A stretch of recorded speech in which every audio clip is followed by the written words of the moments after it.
Good evening. Miss. Good evening.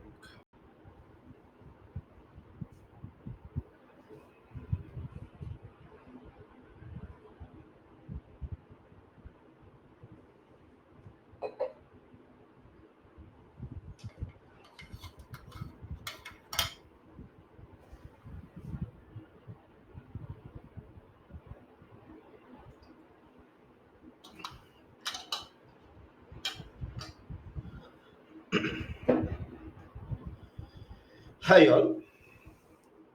So, guys, let us talk about the Indian monsoons we were talking. Can you tell the two branches, guys? Can you tell the two branches? Arabian Sea branch,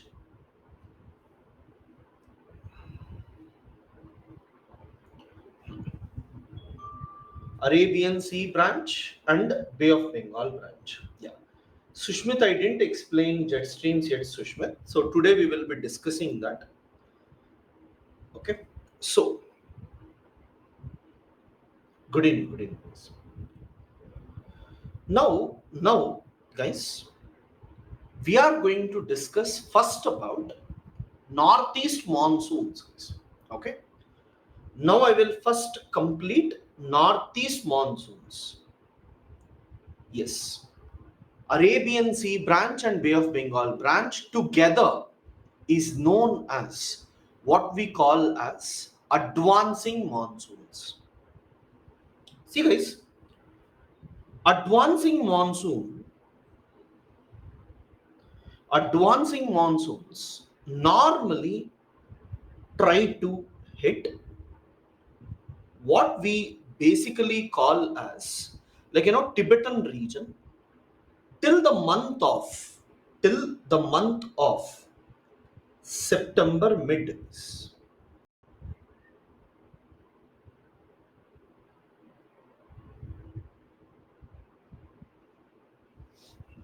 Just a minute, guys.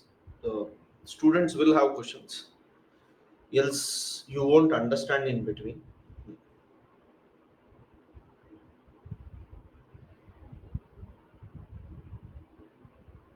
Yeah.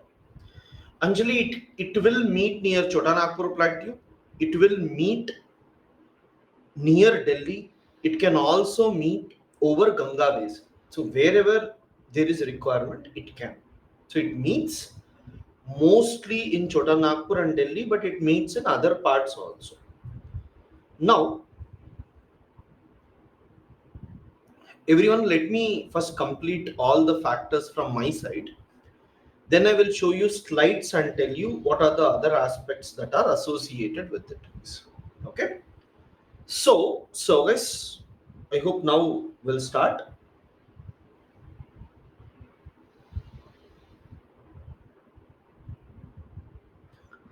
Okay.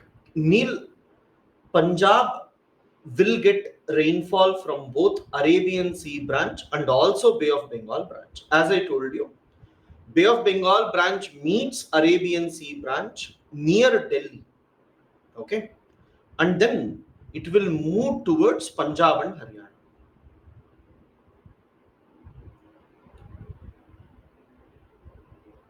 Okay. Guys, for a while, you see now. If I am considering, if I am considering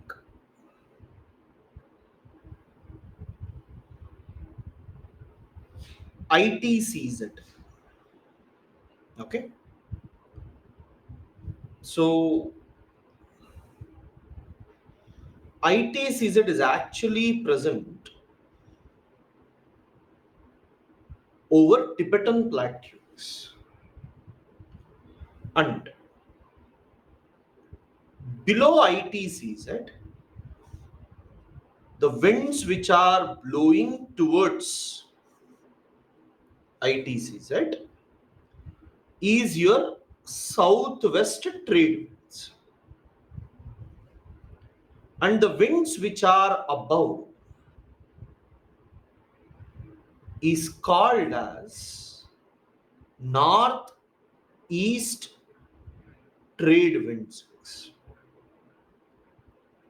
Below you will have southwest trade winds, and above ITCZ you will have northeast trade winds. Now, September mid, solar insolation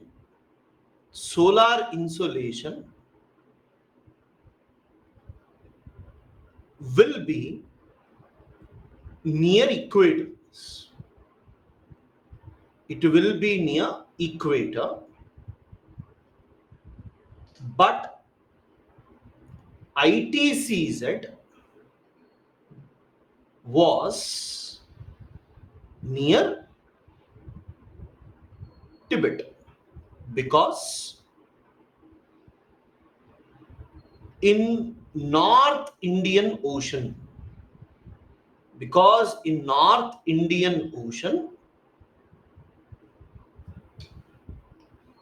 highest temperature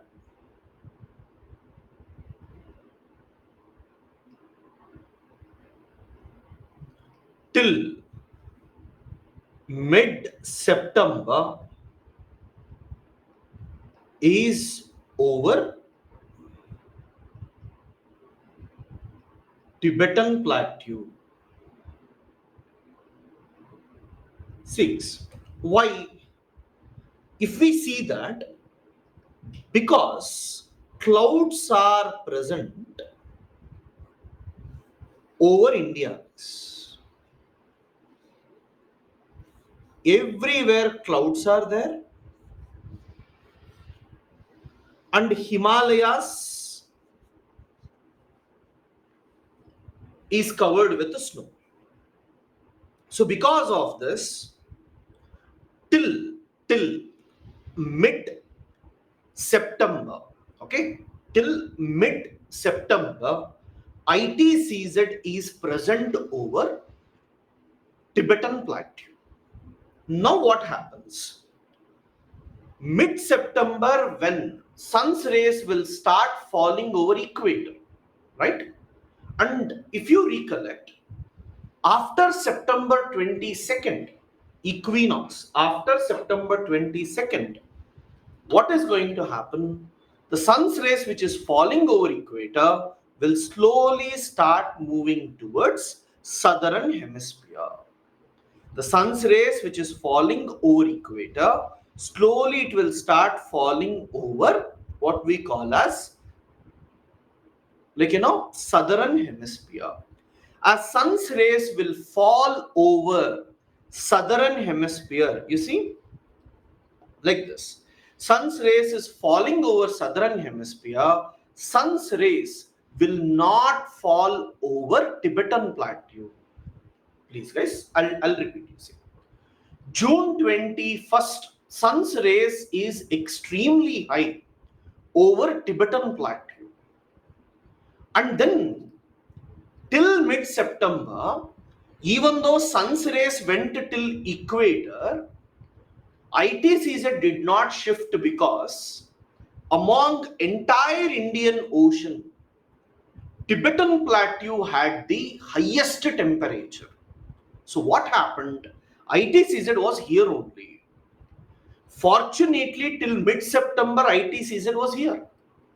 If ITCZ is not there till here, till mid-September, then I'm telling you, it would have been extremely difficult for us to get rainfall.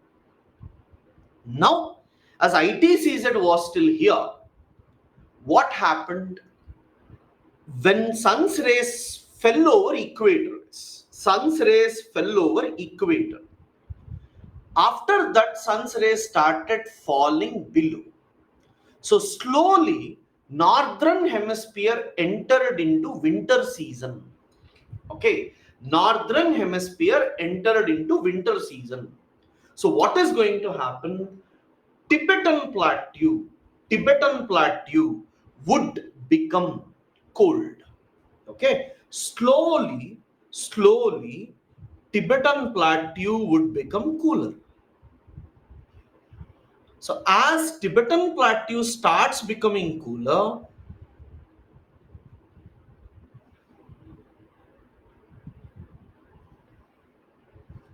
ITCZ can't be present over India or over Tibetan plateau. So what happens? ITCZ shifts. And where will ITCZ shift? ITCZ shifts over Ganga basin. Slowly ITCZ shifts over Ganga basin. Everyone, below this you will have Arabian Sea branch and Bay of Bengal branch. But above this, you will have northeast trade winds. Can you see here? Punjab and Haryana, Punjab and Haryana, which winds are blowing? Northeast trade winds are blowing. Right? So, here I want you to know, as solar insolation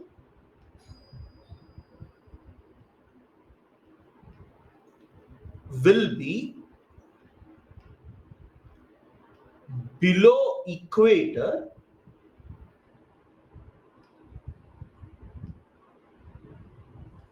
Tibetan plateau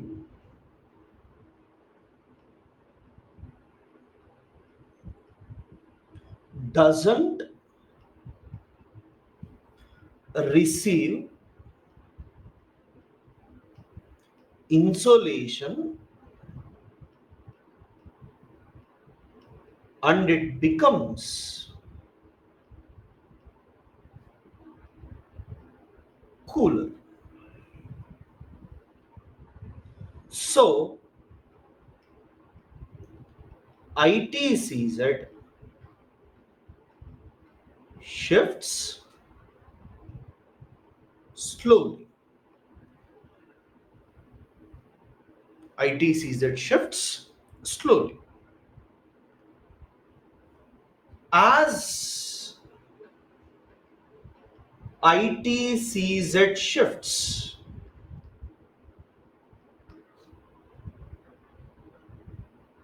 southwest trade winds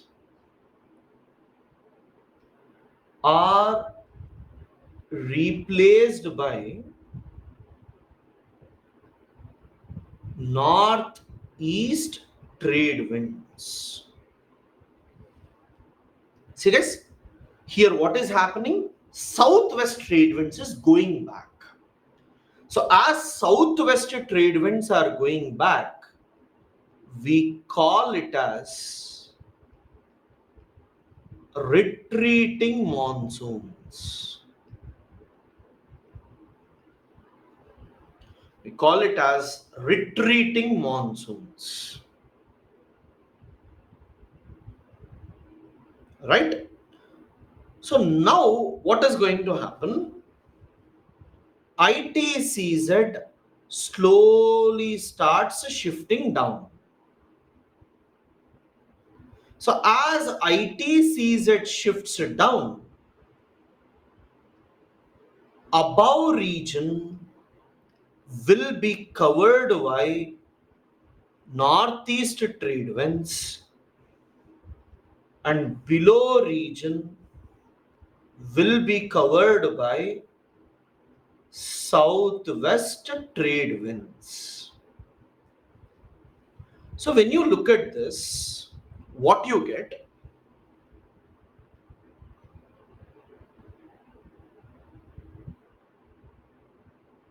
ITCZ will enter over India and as it is present over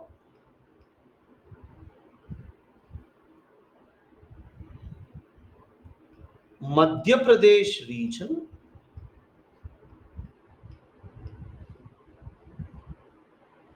Ganga basin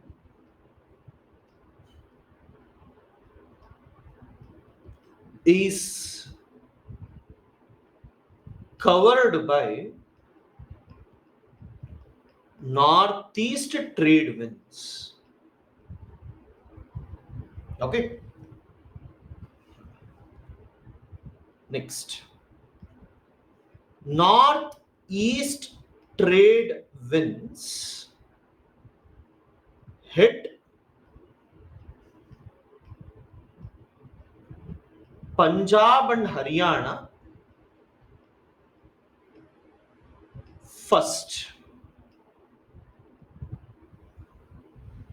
You see, guys, ITCZ is shifting from where? Tibetan Plateau, correct? So, if ITCZ is shifting from Tibetan Plateau, can I say that it is coming towards Himalayas? After Himalayas, it will come to Ganga Basin. After Ganga Basin, it will come to Madhya Pradesh region. So slowly it is coming down. As it is coming down, southwest trade winds are replaced with northeast trade winds. Punjab, Haryana is the first state to receive northeast trade winds. And it was the last state to receive southwest trade winds.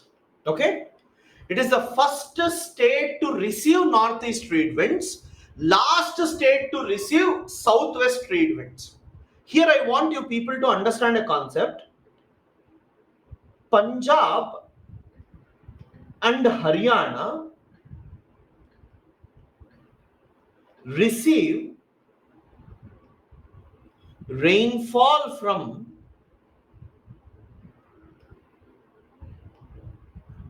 Arabian Sea branch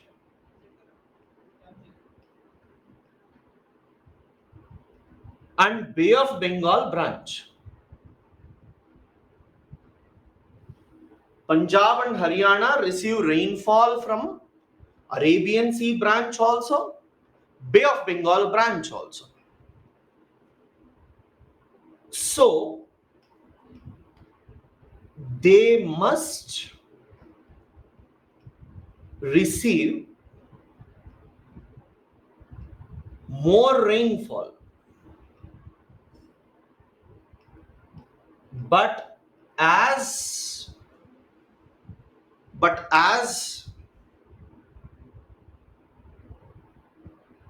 they receive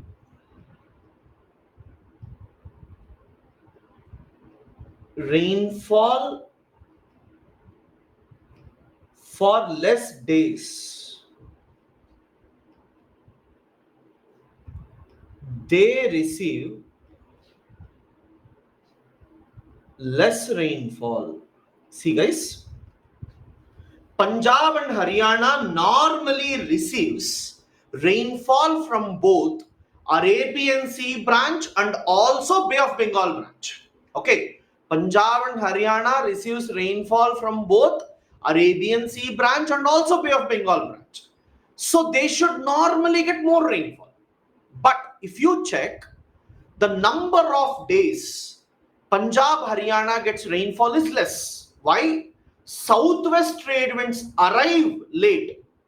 Northeast trade winds arrive fast. Okay. Southwest trade winds arrive late. Northeast trade winds arrive first. Because of this, effective number of days will be very, very less.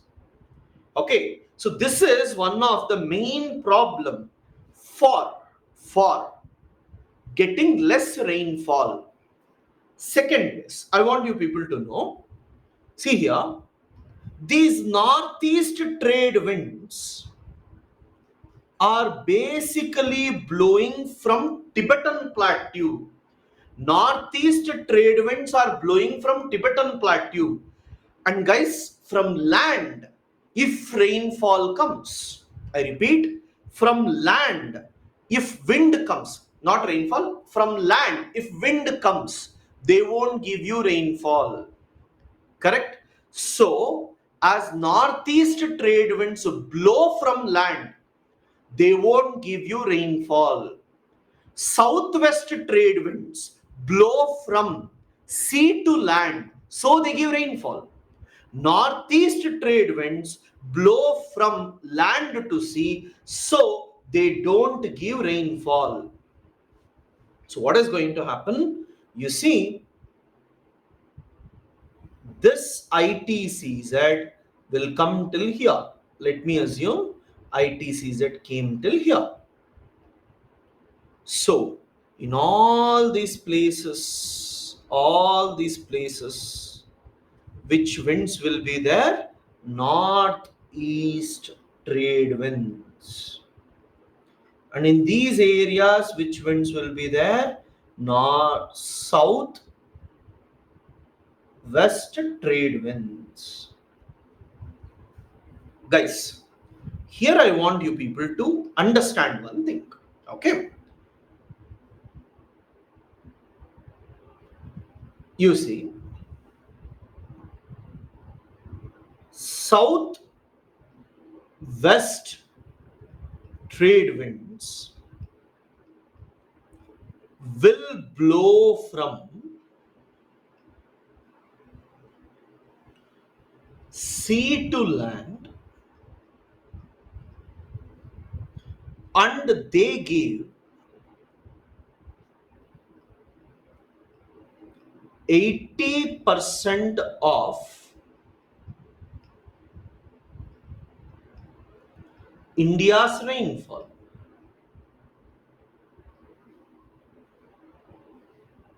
Whereas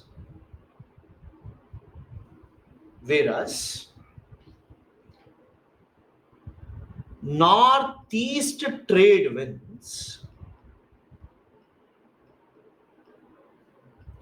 blow from land to sea and doesn't give much rainfall. Okay. Next, guys, you see here, I want to discuss a bit about ITCZ. You see, till September mid, okay, till September mid, India was under, till September mid, India was under clouds. Okay. And remember, if I am below clouds, less temperature, correct? I repeat, till mid-September, India was under clouds. You see, everywhere clouds were there. And as clouds were there, we had less problems, less temperature. But now what happens? Slowly, ITCZ started moving. Slowly, ITCZ started moving from Ganga basin, and it has started coming south. Correct? And when does this happen? It happens in the month of October. Okay, I repeat, till September, India is covered with clouds. In the month of October, ITCZ is slowly coming down. And remember, guys, wherever high temperature will be there, ITCZ will be there. Okay, wherever high temperature will be there, ITCZ will be there. And wherever ITCZ will be there, high temperature will be there. So both are same. So if ITCZ is there, high temperature is there. And if high temperature is there, ITCZ is there. So over India, ITCZ is present in the month of October. Okay. Over India, ITCZ is present in the month of October. Now you see, till September, India is covered with clouds. October, ITCZ. November, winter will start. Okay, November, winter will start. Especially North India and all, winter will start. South India will never have winter, but North India and all, winter will start. You see, till September, because of clouds, temperature is less. In November, winter season, temperature is less. But in the month of October, for a brief period of time, temperature increases. I repeat, in the month of October, for a brief period of time, temperature increases. So that is basically known as October heat, guys. That is basically known as October heat. All this is associated because of what? ITCZ. Fine. You see, ITCZ shifts towards equator and it is present over India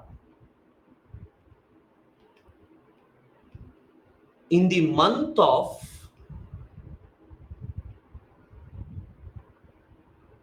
October.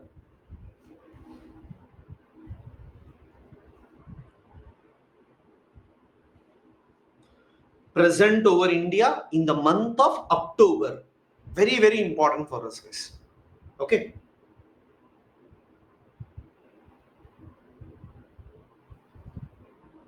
Till September,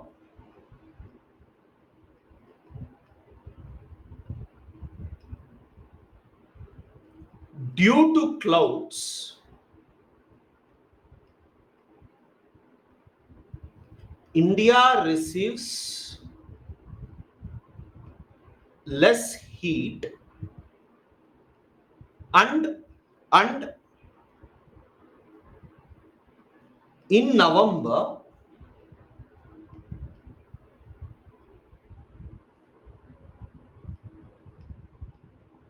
winter season gives less rainfall, less temperature.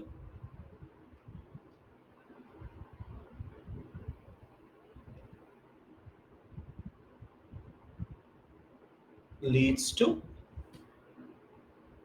less temperature. So,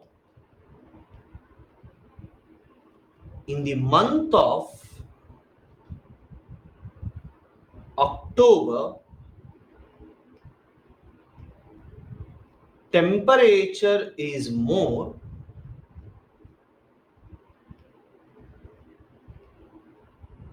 known as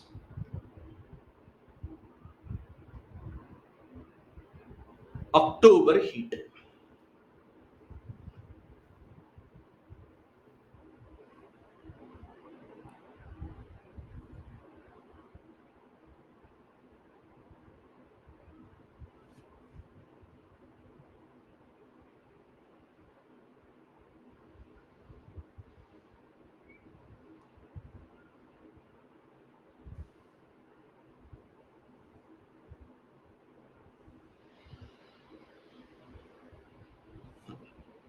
The second thing, now you see, ITCZ is present over Arabian Sea.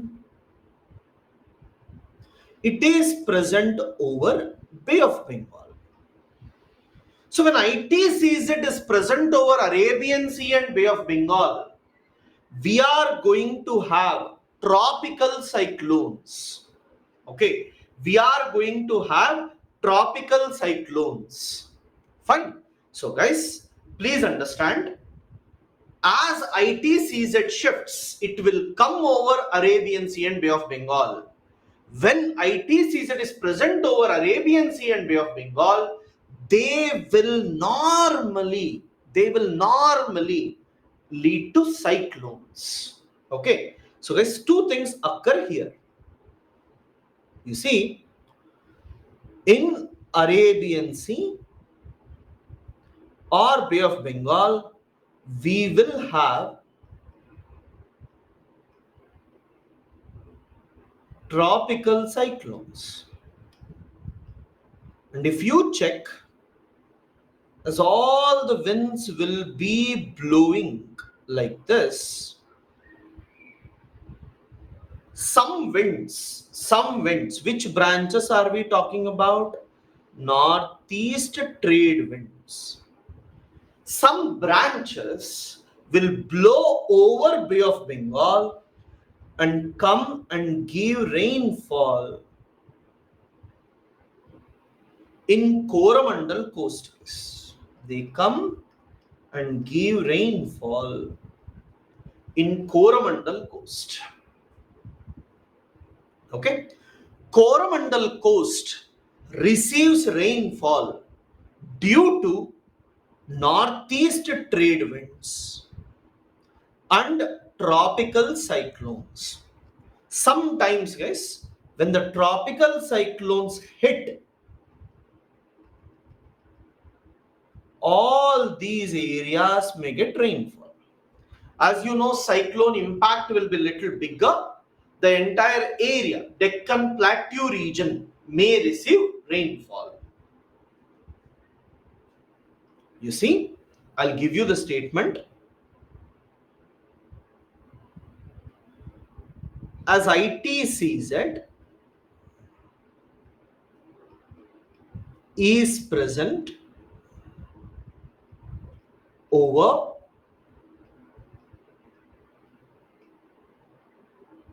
Arabian Sea and Bay of Bengal. ITCZ is present over Arabian Sea and Bay of Bengal.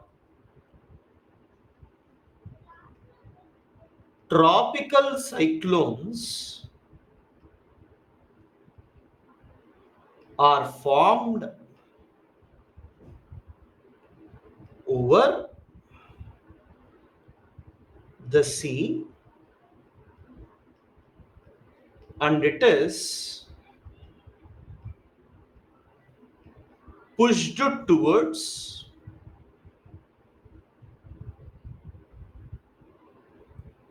east coast of India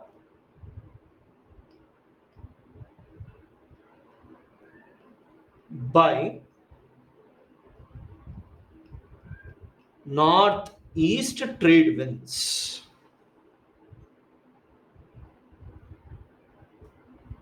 Second,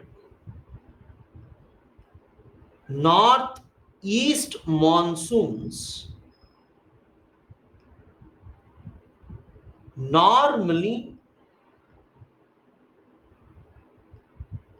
blow from land to sea and doesn't give rainfall. But some branches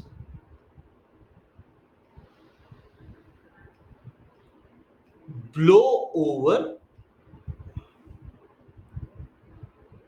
Bay of Bengal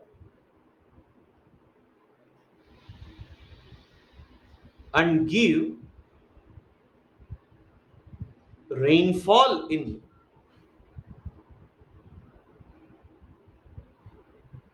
east coast of India. So guys, retreating monsoon give rainfall in east coast of India. Retreating monsoon give rainfall in east coast of India.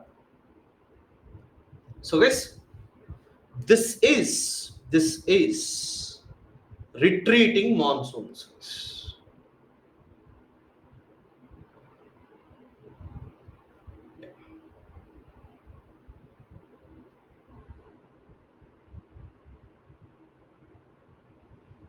Okay. So as they come, they take some cyclones and they enter. India will have highest temperature in the month of, like, April, May. That is considered to be the hottest one. Northeast trade winds are similar to northeast monsoons. Northeast monsoons, they are, see here, northeast monsoons normally blow from land to sea everywhere. So they don't give rainfall. But some branches will blow over Bay of Bengal and they come towards east coast and they give rainfall. Yeah. Punjab and Haryana receive southwest trade winds last. Okay. I told you, Bay of Bengal branch, Arabian Sea branch meet near Delhi and then it moves towards Punjab and Haryana. July 15th, they receive southwest trade winds. But by September 22nd, 23rd, northeast trade winds come. So hardly July 15 to September, one and a half month, you get rainfall. So one and a half month rainfall is not enough. Kerala, on the other hand, you see, June 1st it gets. October, mid-October, it will go out. Kerala gets more number of days. Punjab gets less number of days.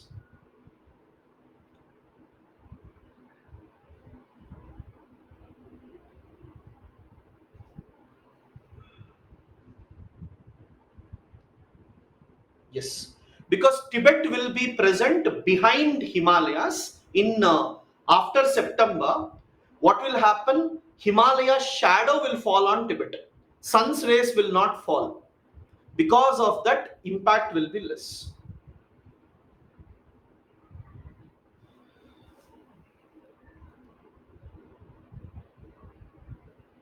Yeah, Vivek, Punjab and Haryana doesn't do farming normally during summer season. They do during winter season. Arumita, I explained last paragraph now.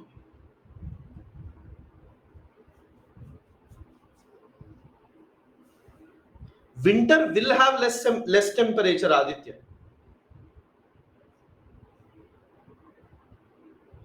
Chandru, I never told winter is not there in North India.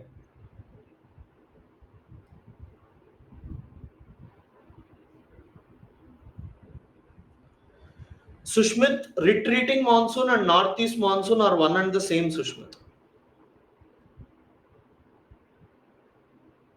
In October, temperature is more because we normally observe ITCZ is shifting. Yes, Bijo. Banu, Andhra Pradesh gets cyclone in the month of October and November.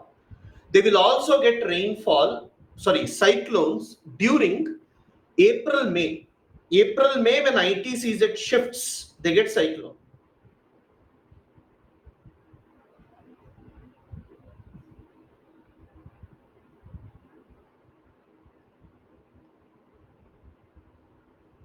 Northeast trade winds hit Punjab and Haryana first, and it was the last state to receive southwest trade winds. Punjab and Haryana receive rainfall from Arabian Sea branch and Bay of Bengal branch, so they must receive more rainfall. But as they receive rainfall for less days, they receive less rainfall. Basically, the argument is Arabian Sea branch and Bay of Bengal branch both meets at Delhi. It goes towards Punjab and Haryana. So they should get more rainfall because both branches give rainfall. Unfortunately, the rainfall is less in Punjab, Haryana because the number of days are less. That is what I meant to tell you. Thank you, guys. We are going to talk about next topic. Okay. Guys, till here, we saw with respect to mechanism. I need to talk about El Nino, La Nina, Indian Ocean dipole, how, what do you call as like, jet streams affect. I'll come to that. But before that, I wanted to teach you a very basic concept. Okay, what is the basic concept? Let us talk about rainfall distribution in India. Rainfall distribution in India. Okay, now everyone see here, I am talking about all the seasons together now. Okay, see, first, winter season. Winter season. Two parts of India will receive rainfall. Northwest India receives rainfall due to western disturbances. Yesterday's class, if you have not attended, you won't understand. People who have attended, you will understand western disturbances. Second, you will get rainfall in Coromandel coast. Coromandel coast. And this is due to northeast trade winds. Okay? This is due to northeast trade winds. Now, you will have second season, that is summer season. In summer season, India receives less rainfall, and whatever rainfall we receive, it is convectional rainfall. Is convectional rainfall.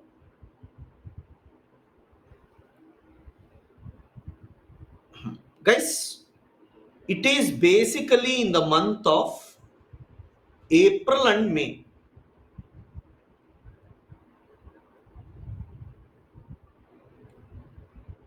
In May,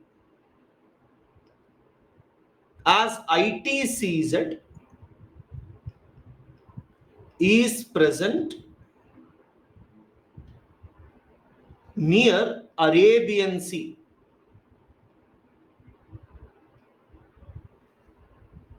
and Bay of Bengal,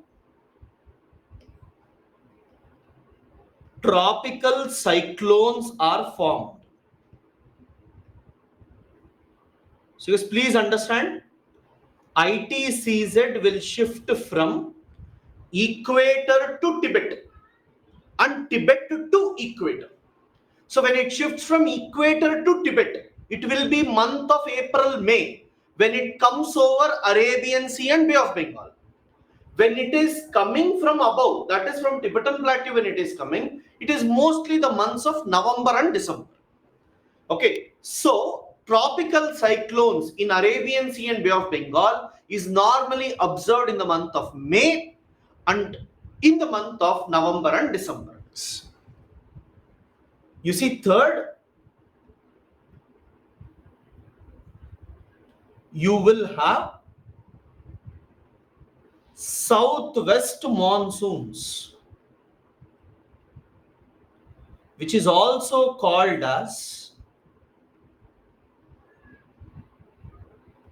advancing monsoon. You have southwest monsoon, which is also called as advancing monsoon. Now this gives 80% of rainfall. and they give rainfall as Arabian Sea branch and Bay of Bengal branch.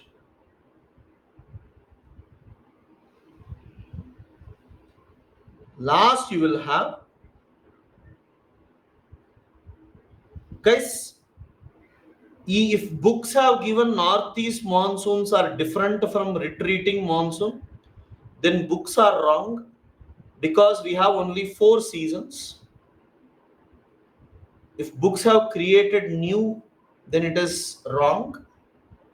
Remember, Indian climate, you like NCRTs are 2008 NCRT books. They have not updated recent lot of things that they have found. That is the reason this is very, very important for you to see. Retreating monsoon normally gives rainfall in Coromandel coast. And guys, in the month of November, December, tropical cyclones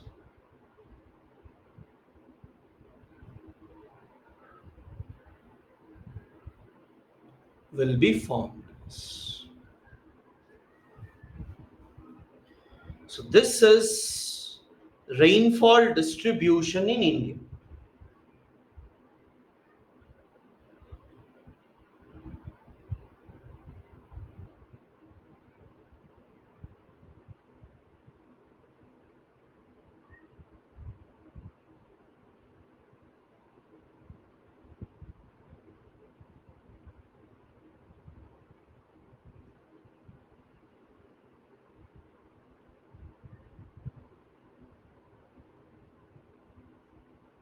Done this. Now, see guys, I will divide India on the basis of rainfall. Guys.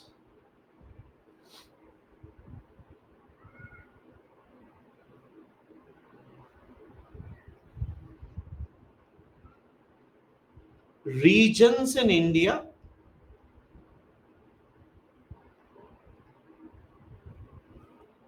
based on rainfall.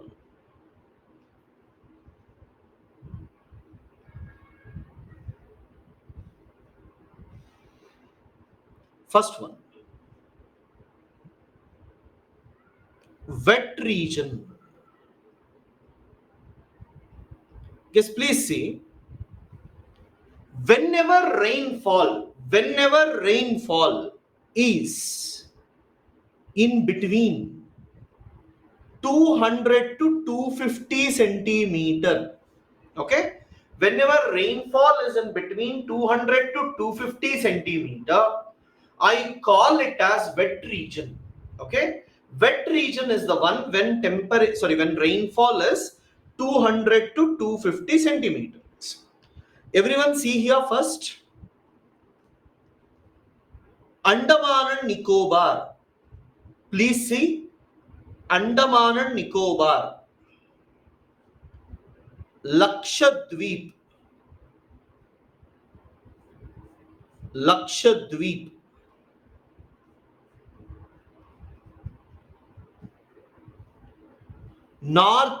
India,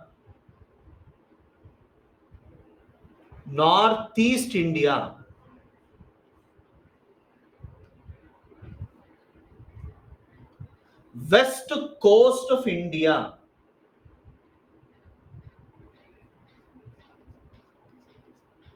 everyone see, Andaman and Nicobar, Lakshadweep, Northeast India, West coast of India, all these have wet climate. Guys, all these have wet climate. 4 regions in India has wet climate. Which are the 4? You see, I repeat, Andaman and Nicobar, Lakshadweep, West coast of India, Northeast India. Mandatorily, you should remember this case.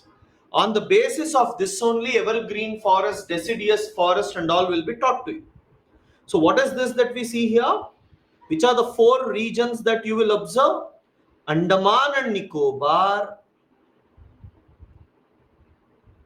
Lakshadweep, Andaman and Nicobar, Lakshadweep, west coast of India,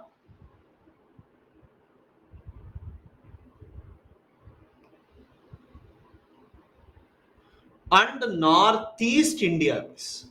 Northeast India basically means I am covering till Assam. Why these four regions are having heavy rainfall? Because of, if you take Andaman and Nicobar and Lakshadweep, they are in the oceans.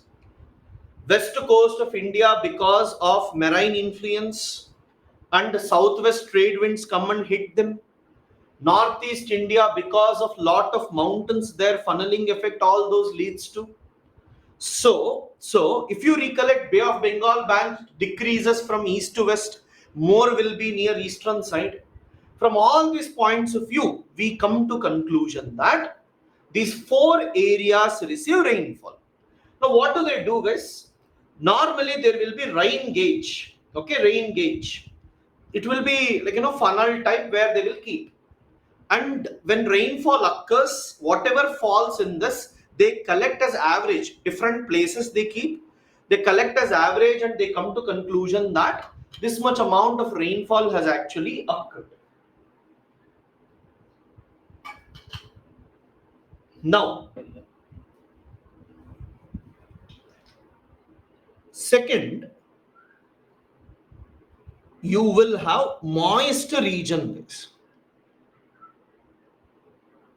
Moist region.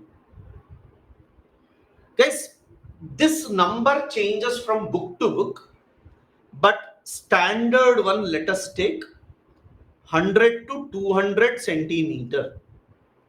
Okay, 100 to 200 centimeter. Now guys, everyone look at here. Please take your atlas. Take your atlas. Please check for Prayagraj. In Uttar Pradesh, you check Prayagraj.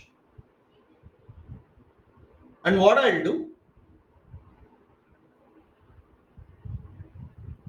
I'll try to draw a point like this. It's not straight, tilted. Okay. Now you see, guys, as I told you, if you go from east to west, yes, if you recollect, even in the world climate also, eastern side forest, in between grassland, western side desert, correct? In India also, what will happen? You see here, this entire part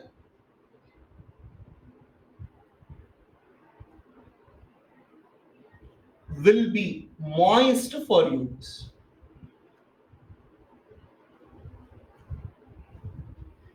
What is this part? This is wet. This is moist. Everyone along with me, try this. Okay. You see, if I take Prayagraj,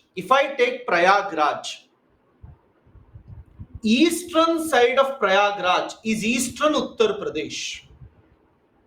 Okay. Eastern Uttar Pradesh. Bihar. West Bengal. Okay. Eastern Uttar Pradesh, Bihar, West Bengal. Guys, Jharkhand region comes under Chota Nagpur Plateau.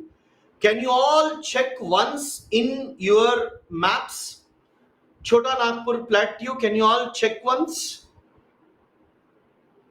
Jharkhand area, do you have Chota Nagpur Plateau? And do you recollect that in Chota Nagpur Plateau, they receive rainfall from both Arabian Sea branch and Bay of Bengal branch? So, see guys, eastern Uttar Pradesh Bihar, West Bengal, Chota Nagpur Plateau, okay, Chhattisgarh, Chhattisgarh, Odisha, Chhattisgarh, Odisha, and east coast of India. And east coast of India. I repeat, you see, eastern Uttar Pradesh, Bihar, West Bengal, Chota Nagpur Plateau, Chhattisgarh, Odisha, east coast of India. All this region has moist climate. I want you to know, wherever you have wet, wherever you have wet, you will have evergreen forest except Lakshadweep. You see, Lakshadweep is made up of corals, limestone, and Lakshadweep is not having soil. So in Lakshadweep, what you normally get is coconuts and all.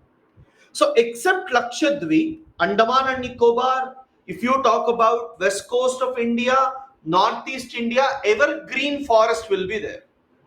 But when you see the moist region, wherever you have moist region, in that particular part, we will observe moist deciduous forest. India is monsoon country, so we will normally have deciduous forest, but in this region, moist deciduous forest would be there. So what exactly, or what are the places where you have moist deciduous forest? If you check, it is, please write along with me, eastern Uttar Pradesh, Bihar, West Bengal,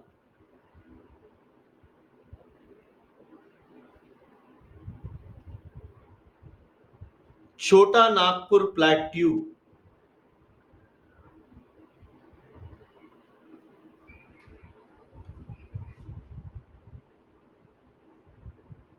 east coast of India. In all these areas, okay, we talk about Chhattisgarh,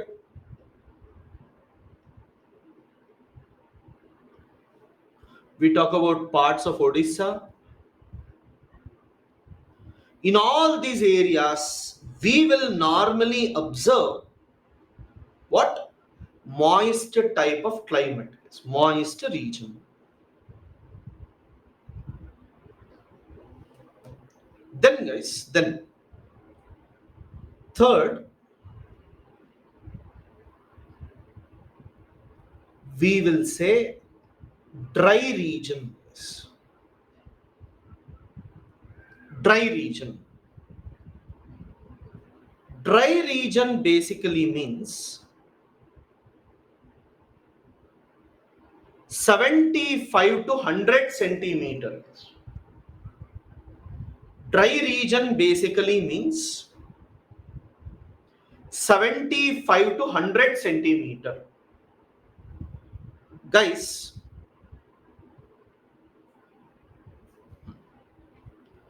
first everyone, see here. I will teach you first, later we will write.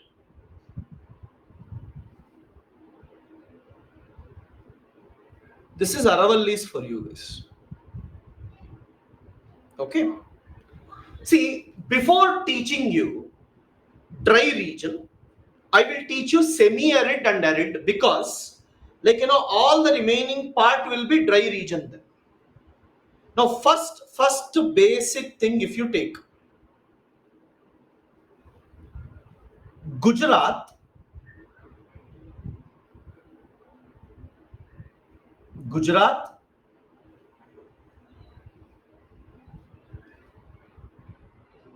in this part, guys, everyone, you check Madhya Pradesh region. Here, do you have Bundelkhand region? Do you have Bundelkhand region, Madhya Pradesh region? Can you look for Bundelkhand region?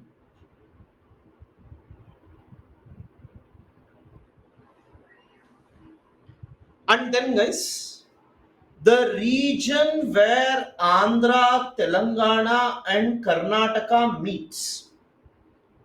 The region where Andhra, Telangana and Karnataka meets. In these three areas, you will have semi-arid climates. You see, I'll write here dry, I will write later.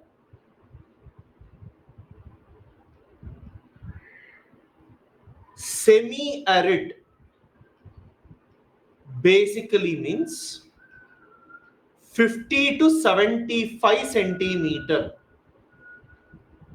In India, three regions receive this type of rainfall. One is your Gujarat, second is Bundelkhand region,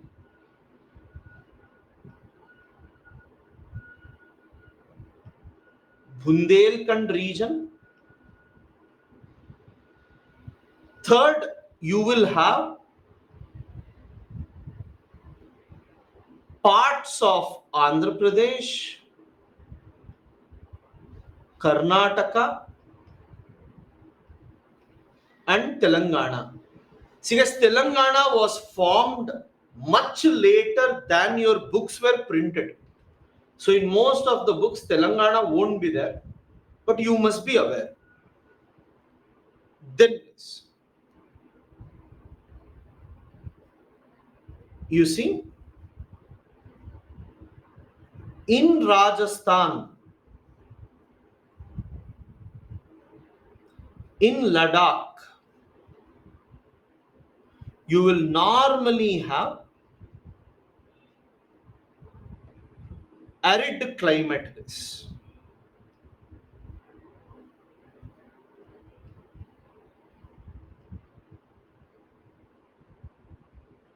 Two regions, guys.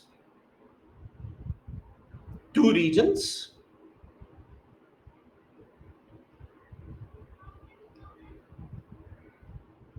Less than 50 centimeter rainfall. One is your Rajasthan. Another one is Ladakh. Rajasthan and Ladakh.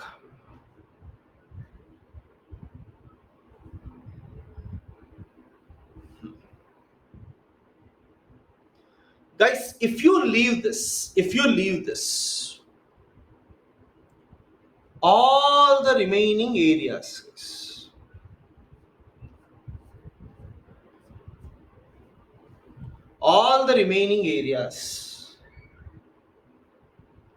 come under dry regions. See, Himalayas, especially Jammu Kashmir, Himachal Pradesh, Uttarakhand. Okay. Jammu Kashmir, Himachal Pradesh, Uttarakhand.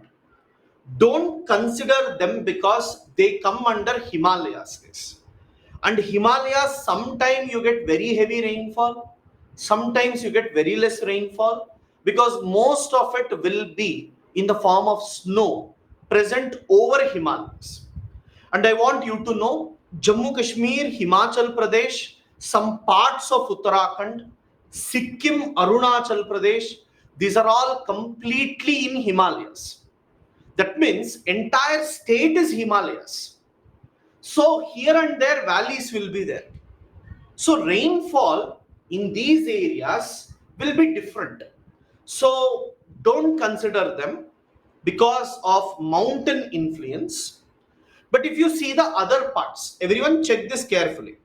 If you see the other parts, Punjab, Haryana, Delhi, okay, Punjab, Haryana, Delhi, Western Uttar Pradesh, I repeat, Punjab, Haryana, Delhi, Western Uttar Pradesh, Madhya Pradesh, you see, Rajasthan, some parts of Rajasthan, this is called southeastern Rajasthan. I repeat, Punjab, Haryana, Delhi, Western Uttar Pradesh, southeastern Rajasthan, Madhya Pradesh, Maharashtra, Karnataka, parts of Telangana, Andhra, Tamil Nadu. Okay, you see, Maharashtra, parts of Karnataka, Telangana, Andhra, Tamil Nadu. This region is called as dry region, guys. This region is called as dry region. I repeat, you see, or we'll write together, you'll recollect it. What all do we have? Everyone, first, you will have Punjab, Haryana, Delhi. Punjab, Haryana, Delhi. Then you will have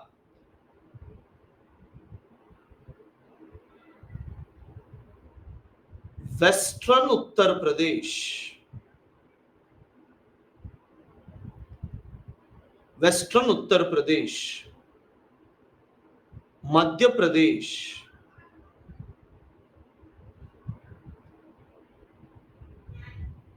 Southeastern Rajasthan.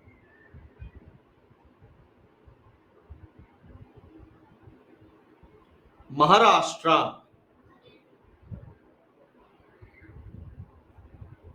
Parts of Andhra Pradesh.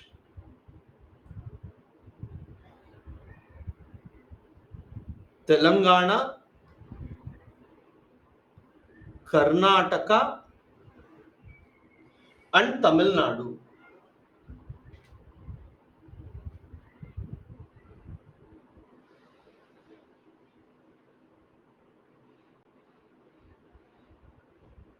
So these are the areas where you have dry regions.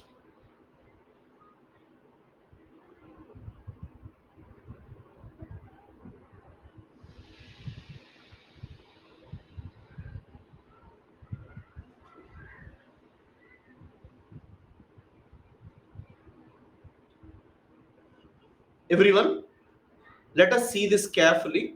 I want you to draw in your maps. Let's see one after the other slowly. First, wet regions. I told you 4 wet regions: Andaman and Nicobar, Lakshadweep, west coast of India, northeast India. Which are the 4? Andaman and Nicobar, Lakshadweep, west coast of India, northeast India. These 4 regions will basically have, okay, wet climate. Second, moist region. How should I know what is moist region? Any time if a plain India map is given to you, okay, if a plain India map is given to you, what you do is, if you have India map with you, keep pen scale or something near Prayagraj like this, okay, little bit tilt you do, keep it like this. Prayagraj to Kanyakumari, almost if you draw a line, eastern side of that will be moist region, western side of that will be dry region. Okay, Prayagraj eastern side will be moist region, western side will be dry region. What are all the moist regions that we will get? We will get eastern Uttar Pradesh, Bihar, West Bengal, Chota Nagpur Plateau, Odisha, Chhattisgarh, East Coast. All these give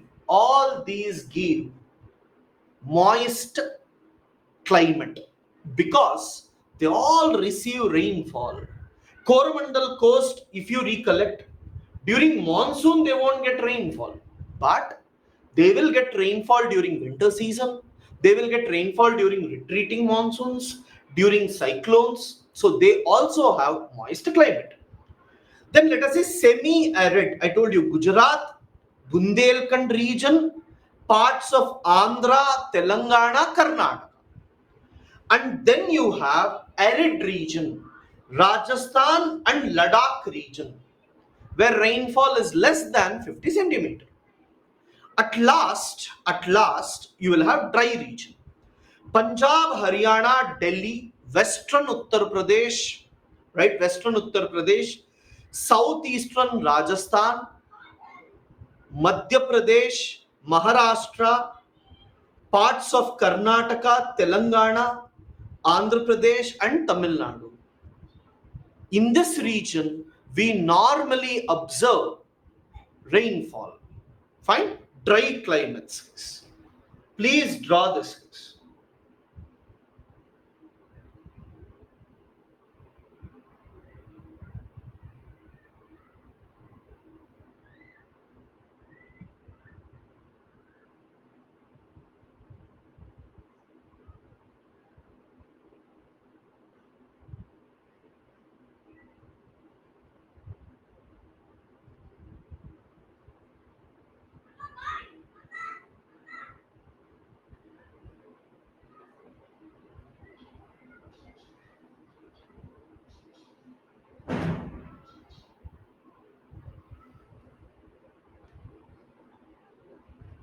Everyone?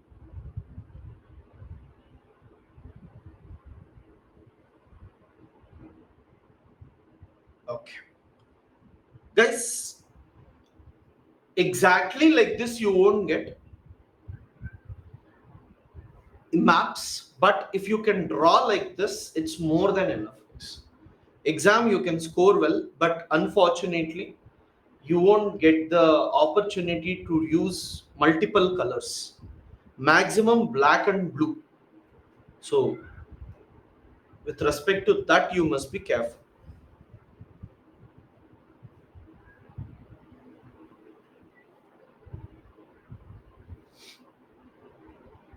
Okay, fine. Now, guys, associated with the same, as we learned it, I want to give you natural vegetation in India. You have a topic, natural vegetation. So we'll cover the topic natural vegetation in India.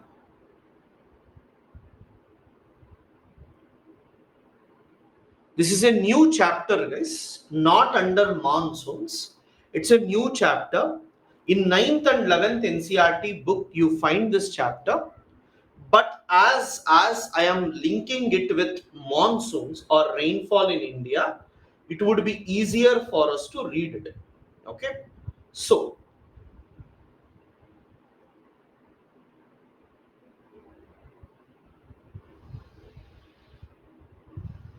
six. Everyone, easy. Okay. Not so difficult.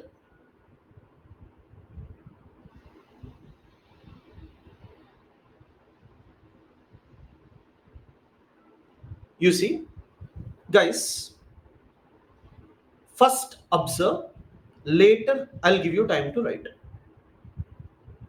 What you will have is tropical evergreen forests. You will have tropical evergreen forests. Okay. As I told you, people, tropical evergreen forest is mostly present in wet regions of India. Okay, wet regions of India. Fine. Second, they are present in Terai region.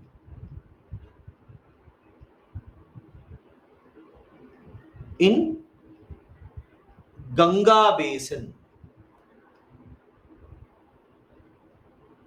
Okay. Let me explain this, guys. Terai region. What is this Terai region? Let me explain. See, Himalayas have snow. So summer season, snow will melt and water will come down. Rainy season, due to rainfall, they get. Summer season, due to melting of snow, they get water. And rivers, Ganga, Yamuna, Kosi, Gandak, all these rivers flow from Himalayas downwards. And when the rivers keep flowing throughout the year, wherever the rivers are there in that region, you will have evergreen forest.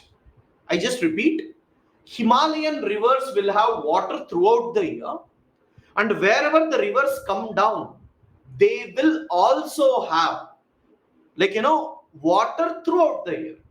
And as water is there throughout the year, you will normally have evergreen forest. But when we look at evergreen forest, we should talk about some plants which are there. Okay, Terai region and all plants. Which are the plants you will have? No need of animals, guys. Plants are important. You can write along with me. Sandalwood, rosewood, garjan,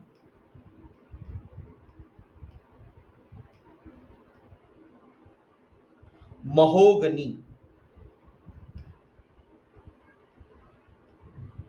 and bamboos. Sandalwood, rosewood, garjan, mahogany, bamboo. I want you to write the regions in the exam, guys. Which are the regions? The 4 regions that you have will be which one? Andaman and Nicobar, west coast of India, northeast India, and Terai region. Second is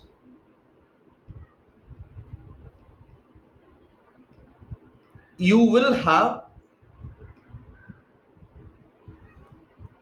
moist deciduous forest.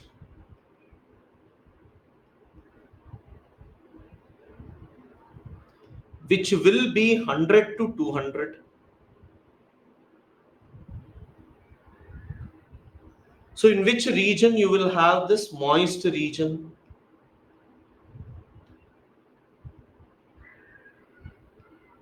And you are aware about the moist regions. Eastern Uttar Pradesh, Bihar, West Bengal, Chota Nagpur Plateau, and east coast of India. What are the plants that are there in this region? You need to remember the plants, guys. Can't help. But places at least is easier for you. Pal ash, sal, sandalwood,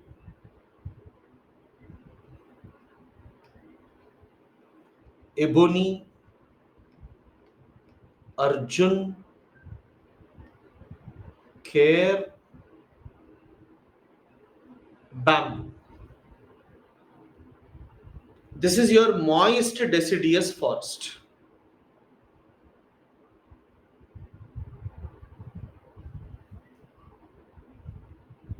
Then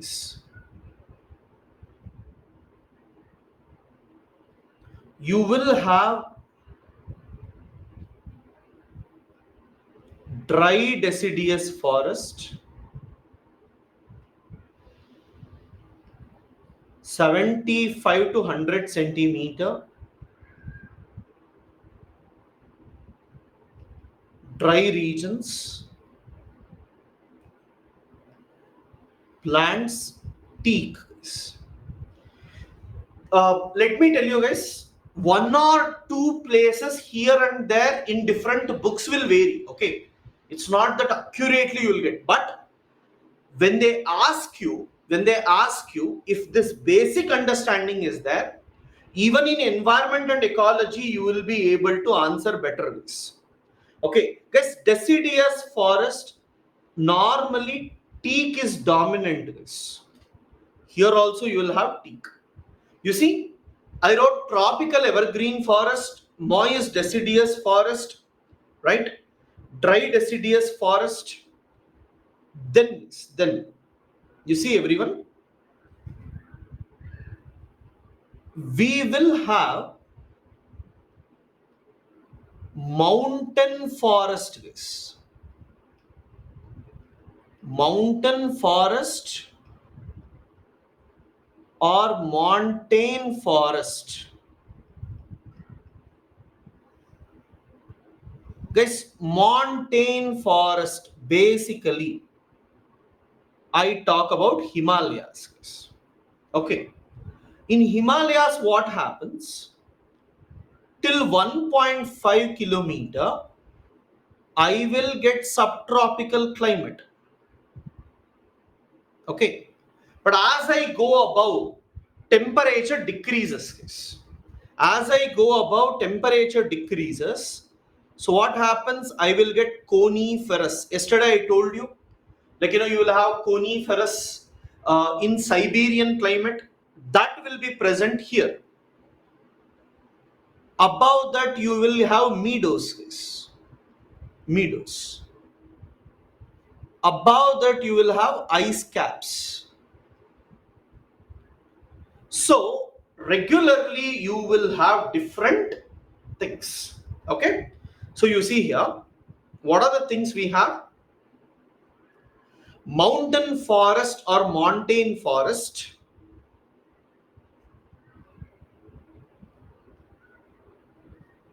They are present over mountains and especially Himalayas.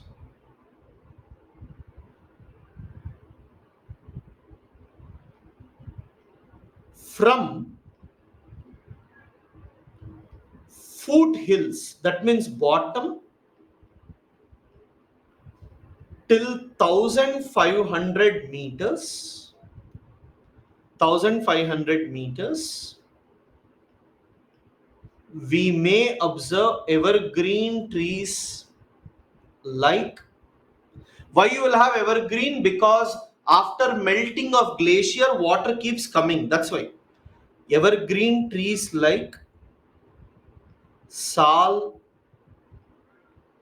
teak, bamboo.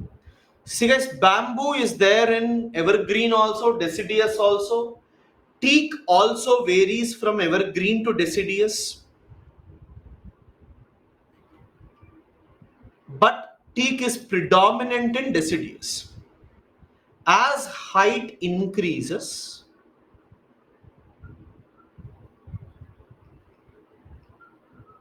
we observe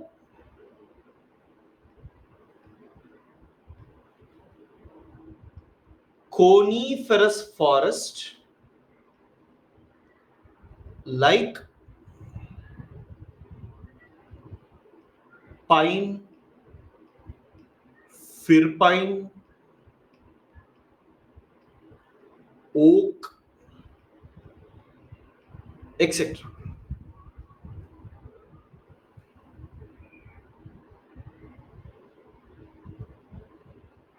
As we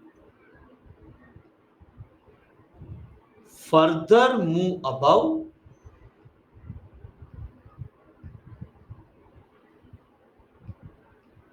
we observe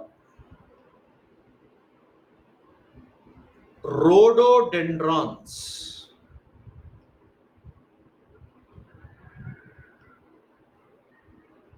and junipers.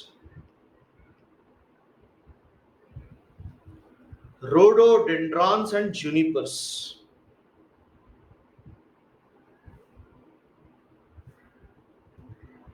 Because these all we observe when it comes to mountain forest, montane forest. See guys, I was taking questions while teaching, but from last 1 week, the quality of questions have degraded, continuously, where Without reading, people are simply putting questions and we are wasting time. Many genuine students are telling, like, sir, you are repeating, please, like, continue with the classes. Because again and again explaining same concepts just because you are not disciplined. If some students are not disciplined, they don't read previous classes, they don't recollect and come. We can't make others to suffer. Okay. So if at all you genuinely don't understand, I'll take up some questions. And if there is concern about, like, not understanding a topic, please read back what is being done and then ask. Okay. Some people outrightly they are writing, sir, in previous class you said like this, in previous class you said like this. I never said that. They have not read those topics. So just trying to inform you that we don't want topics not to be covered. See, it's already 16 classes. Climatology is yet to be completed. So what will happen if I don't get enough time? Genuine students may lose out important topics. So I don't want people to suffer. So let us take few questions at the end, which I feel is genuinely correct, and you have been asking in a proper manner. I'll definitely address this. Else, we have the team who will definitely answer your questions. But before typing question, please ensure that genuinely you have read or not. Next, you have tidal or mangroves case. Guys, mangroves will be covered in greater detail to you in environment and ecology. Environment and ecology covers mangroves. Here, what I want you to know, wherever river forms delta, okay, wherever river form delta, in that particular part, mangroves will be more. Okay, see, mouth of the river, mangroves are present near mouth of the river. And where do you have in India? You will have near Sundarbans. You will have near Mahanadi Basin or Mahanadi Delta.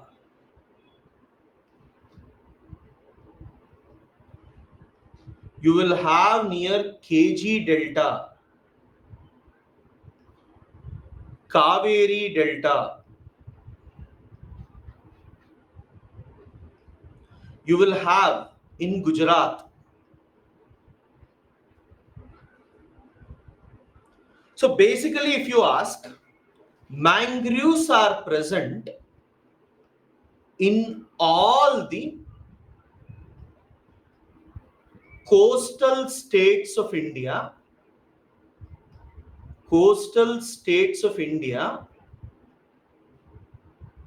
including Andaman and Nicobar and Lakshadweep,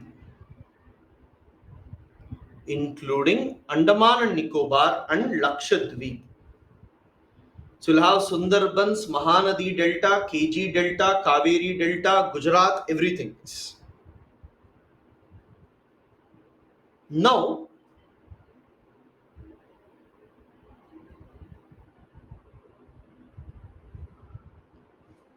in mangroves,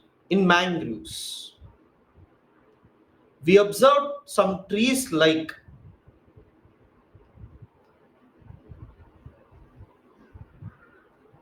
Sundari trees. You might have heard Sundari trees, Hogla,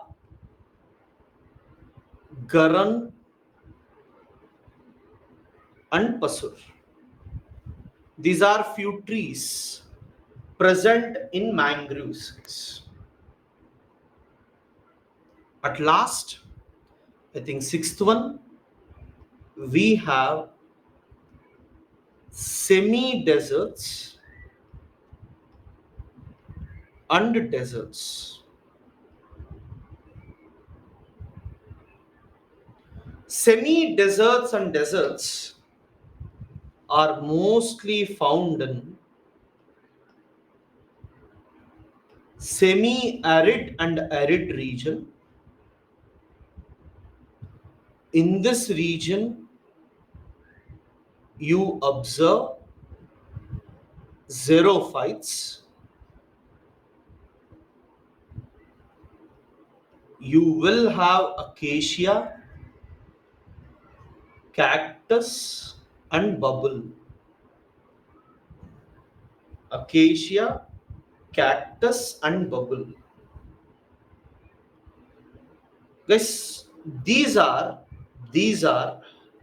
what we talk about vegetations.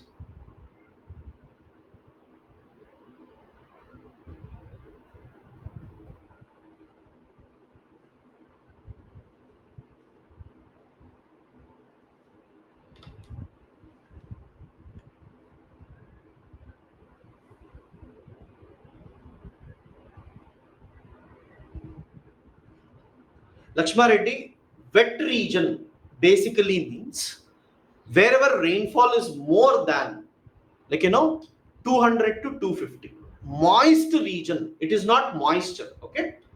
Wet climate means where more rainfall is there. Moist climate means rainfall is little less. Coromandel coast receive rainfall two times, ma'am. Winter season northeast trade winds. Retreating monsoons also give rainfall. Sikkim also is wet climate, Aditya. Yes, ma'am. Mausin Ram receives highest rainfall. Sushmit, normally it will be mains question, what is it? Rainfall distribution. There, if you just write which areas where you are getting rainfall, that's more than enough. Only if they ask you for 15-20 marks, then you can elaborate Arabian Sea branch and Bay of Bengal branch. Okay, guys, we'll meet at 6:53.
Mangroves is Sundari trees and all, no? The vegetation that I get.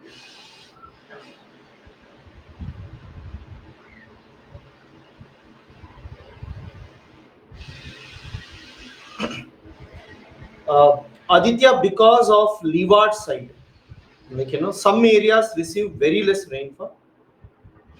Different areas receive different things in the world also. But as we study about India in detail, we take up that. Okay.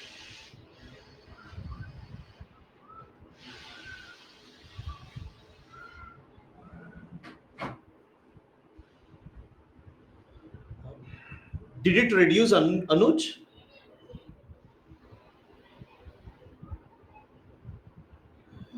There is some construction going on. That's a problem.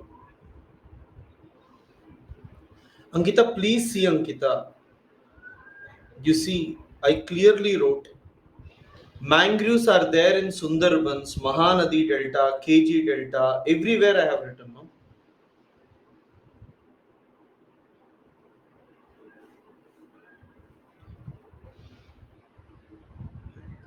Meadows means grasses. Guys. Grasses can grow any. Grasses will grow in temperate region only. We have many crops, but teak is the predominant one. In Lakshadweep, you will have coconut, areca nut, some mangroves, ma'am. Okay, guys. Now, everyone, let me discuss about jet streams and their impact on Indian monsoons. Okay, so I have not taught you jet streams yet. So first, let me teach you jet streams, and then I will talk about how exactly jet streams are going to affect Indian monsoon. Okay, see, guys, when we consider isobars, okay, so you write heading as jet streams. First, jet streams, you write, and then we'll write its impact on Indian monsoons. So, first, what is the jet stream that we have? You see, basically, on Earth, okay, on Earth, we normally observe that not near the surface, but above. There will be some winds going from west to east regularly. Some winds going from west to east regularly. Not near the surface, but above. Okay. These winds which move from west to east regularly is known as jet streams. I'll tell how, why, and all. So initially, people explain a small concept called as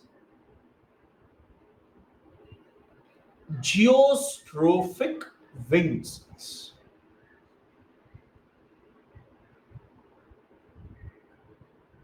Geostrophic winds. Okay. Now, guys, I have told you that on the basis of friction, atmosphere is divided into frictional layer and non-frictional layers. Atmosphere is divided into frictional layer and non-frictional layer. And I am talking about non-frictional layers. Above 3 kilometers, we will have non-frictional layer. Okay. Now, second, if you take this is Earth's surface, okay, I am talking about, if this is tropopause,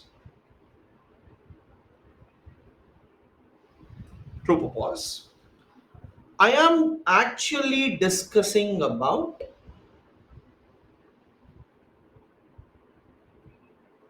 upper air layer. Okay, everyone, I'm discussing about upper air. I'm not talking about below air. Please understand, we are discussing about upper air layer. Again and again I'm telling, so that in future you are not confused.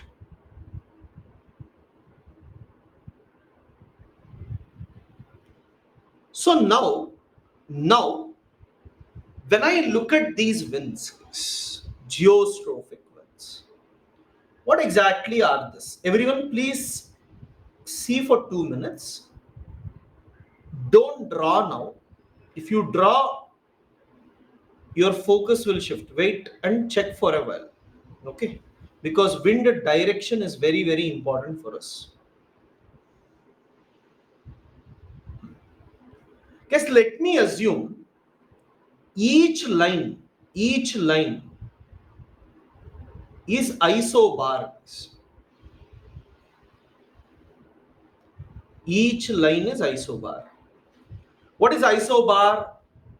Isobar is an imaginary line which join places of same pressure. Isobars are imaginary lines which joins places of same pressure. Okay, that is called as isobar. Now, everyone see. Let me say this is 1000. This is 980. This is 960. I'm talking about pressure values. Okay, the value of pressure. Now, everyone, as you are aware, wind will always blow from high pressure to low pressure. Okay, see guys, I have shown like this. Okay, that is, I have drawn like this, but this is not the case. I am not talking about, okay, if you take earth, I'm not talking about vertical air. If you consider earth like this, I'm talking about isobars like this. Okay, 3 lines I'm talking above. 1000, okay, 1000, 980, 960. Like this, I'm going backwards. See, 1000, 980, 960. Okay, I'm not talking vertically, I'm talking horizontally. Now, wind always blows from high pressure to low pressure. Why do wind blow from high pressure to low pressure? Because of pressure gradient force. Because of pressure gradient force, wind always blow from high pressure to low pressure. But when wind is blowing from high pressure to low pressure, Coriolis force will act at right angle. I'm talking about northern hemisphere, guys. If it was southern hemisphere, Coriolis force I would have written this side. Okay, I would have written Coriolis force this side. I am writing this side, indicating that it is northern hemisphere. As you are aware, Coriolis force always act at right angle. Due to this,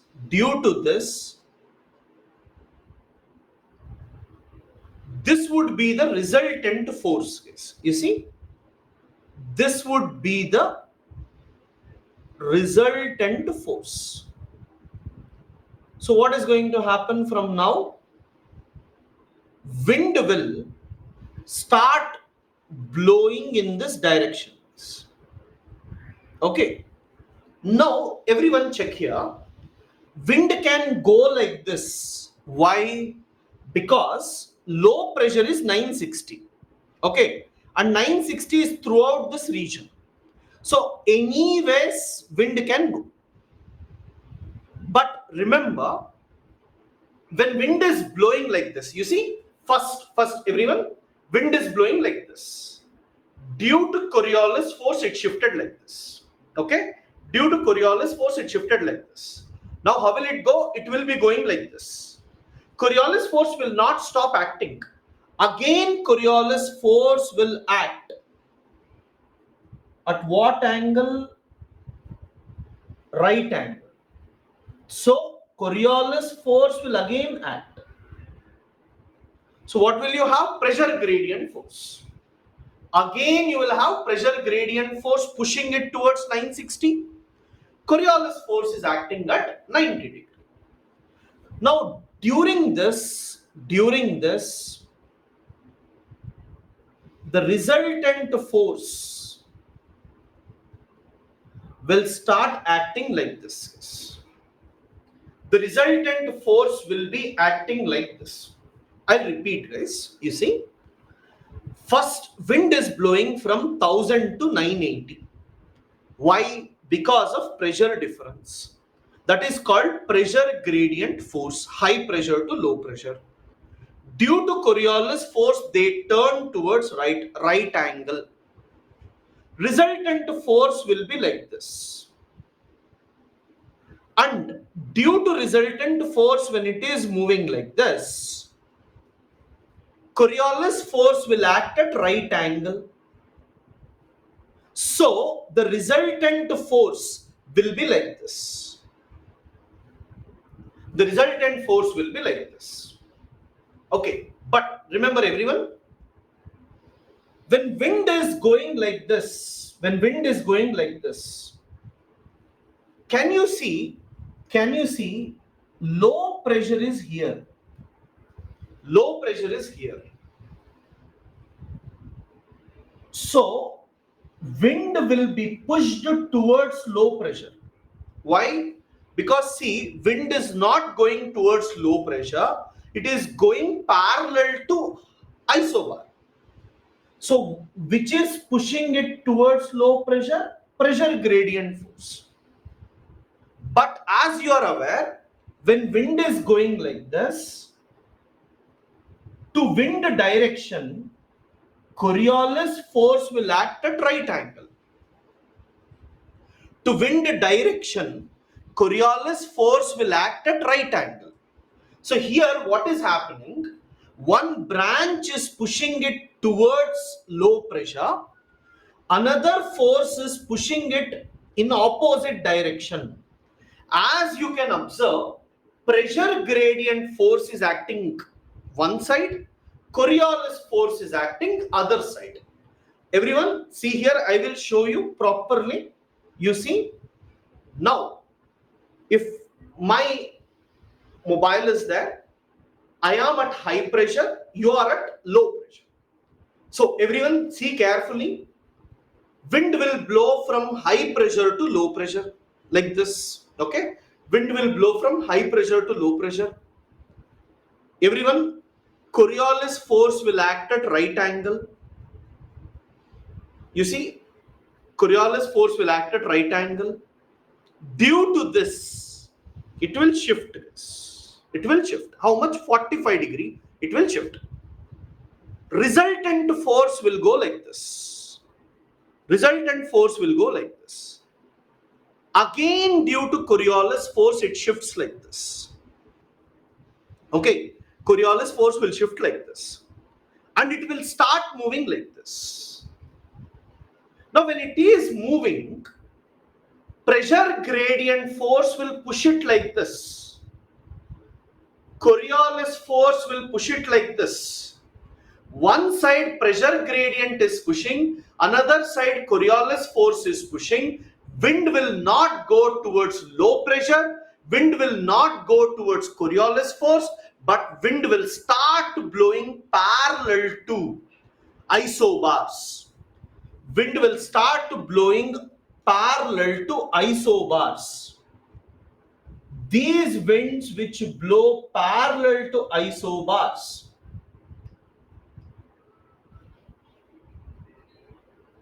is known as geostrophic winds.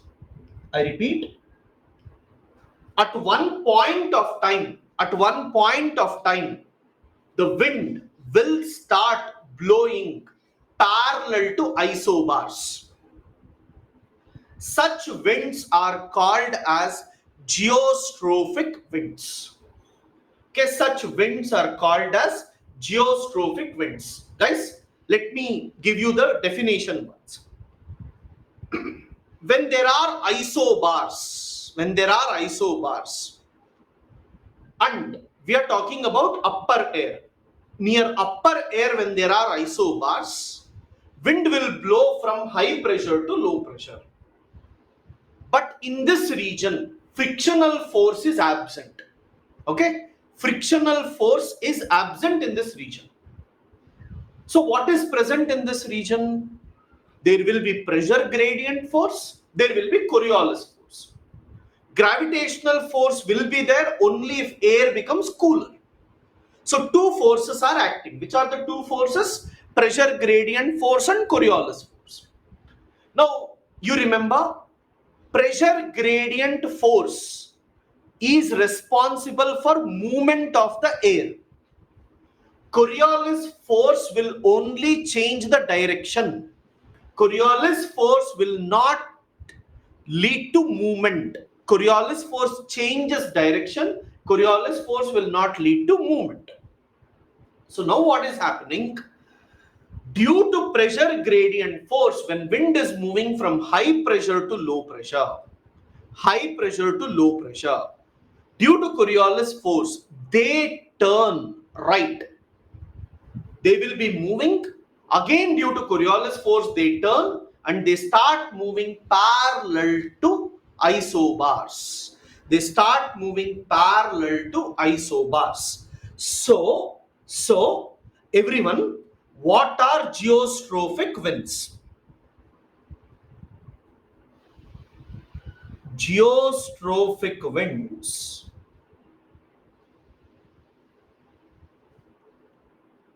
are upper air circulation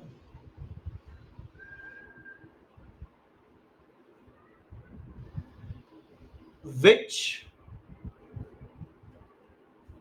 will act under pressure gradient force and Coriolis force. Pressure gradient force and Coriolis force.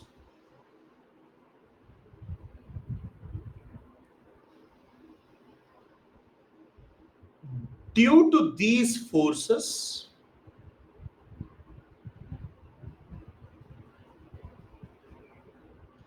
winds blow parallel to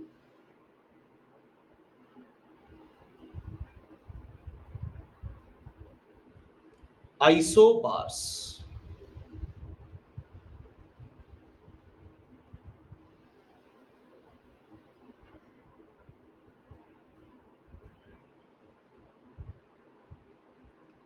These winds which blow parallel to isobars are geostrophic winds.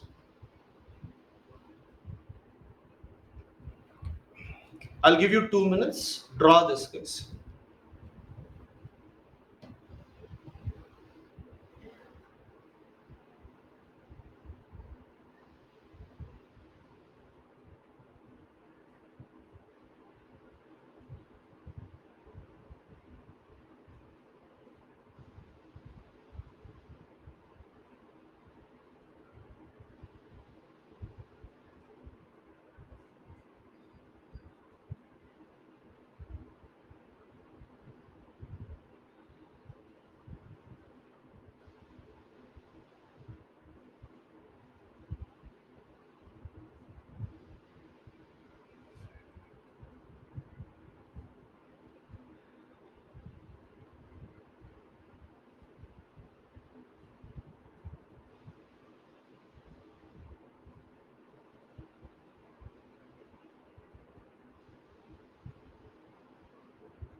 just remember two things, guys. Geostrophic winds act under pressure gradient force and Coriolis force. Okay? And why do they blow parallel to isobars? Because pressure gradient force and Coriolis force act in opposite direction. These two, if you are aware, that's more than enough. Mechanism and all is only for explanation purpose. Now, example of these jets of geostrophic winds are jet streams.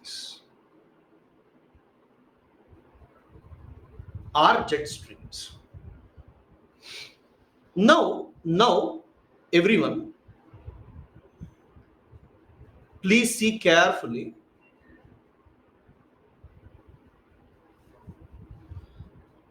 If I have Earth surface like this,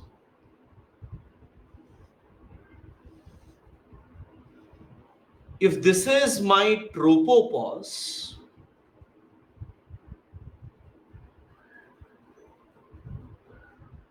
jet streams are normally present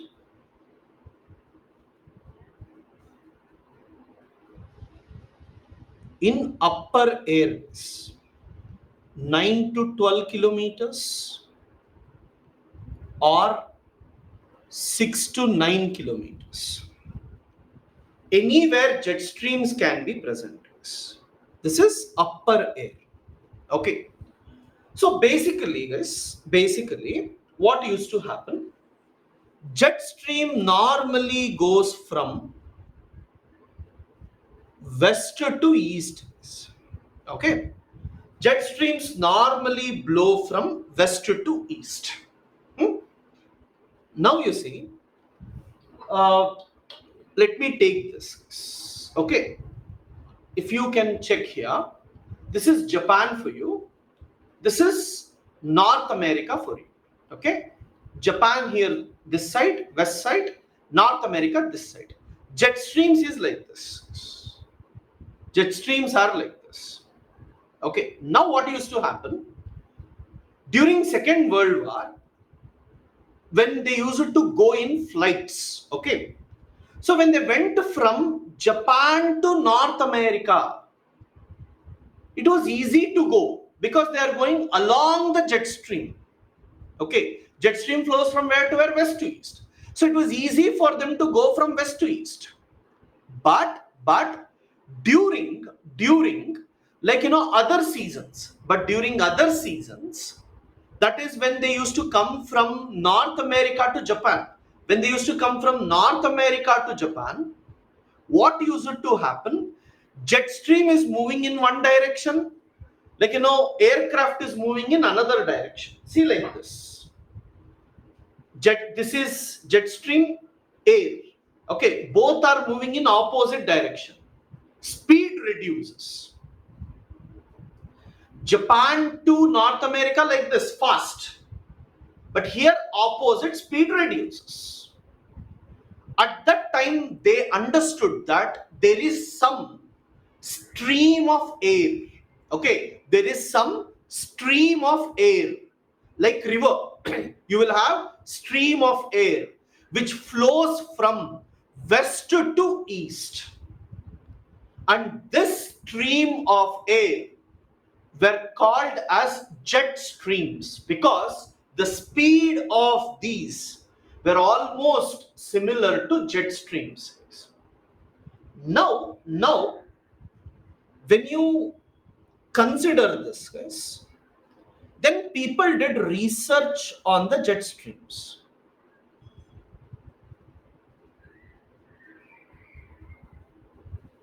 When people did research on the jet stream, what they found was jet streams are present in two regions. Jet streams are present in two regions. 25 degree to 35 degree north,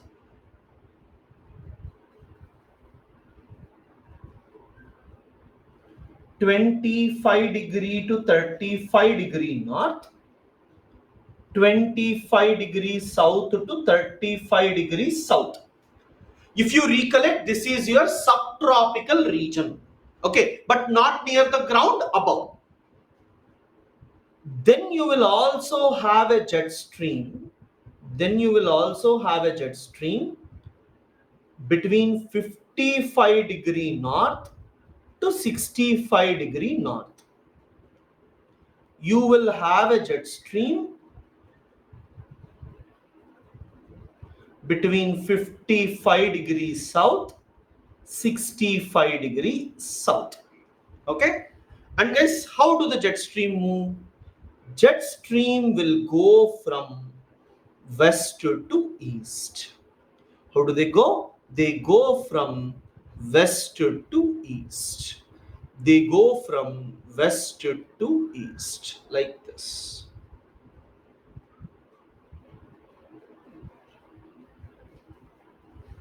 Now, the jet stream which is there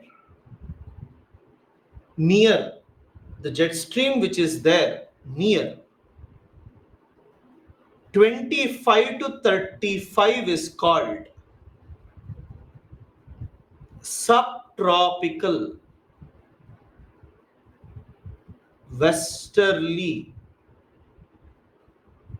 jet stream. The jet stream which is there in between 25 to 35. As you know, what is 25 to 35? 25 to 35 is subtropical. And if a jet stream is going from west to east, we call it as westerly jet stream. And 55 to 65 is polar front jet stream. Polar front jet stream. Guys, it is not subpolar. They don't use the term subpolar. They use polar front. They use front because you know subpolar low pressure area fronts will be there. So they call it polar front jet stream. Okay. And guys, remember UPSC asked in prelims, okay, two lines. Jet streams are present only in northern hemisphere. Okay, jet streams are present only in northern hemisphere. So that is not correct. Second, jet streams will always blow from west to east. Okay, jet streams will always blow from west to east. That is also not correct, right? Some jet streams are there which blow from east to west also.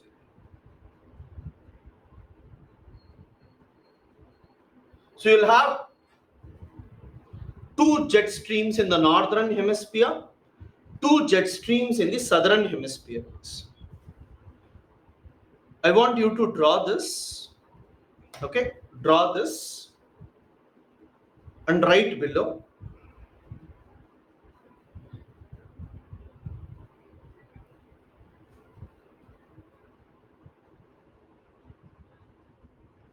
Jet streams are streams of air which blow closer to tropopause.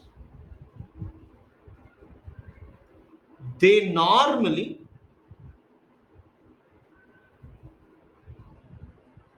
blow from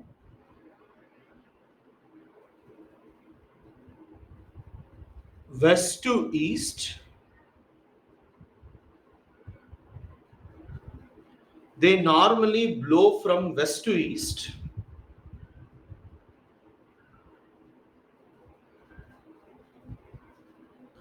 and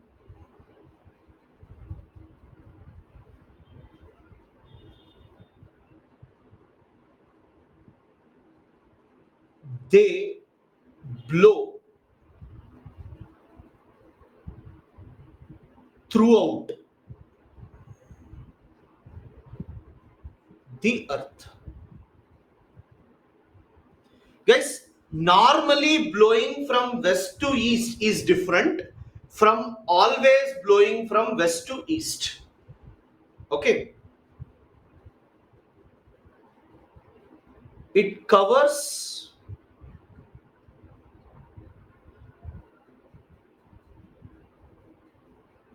thousands of kilometers and has width of 5 to 8 kilometers. See guys, width like this, 5 to 8, covering thousands of kilometers. It is not a small one, guys, it's huge one.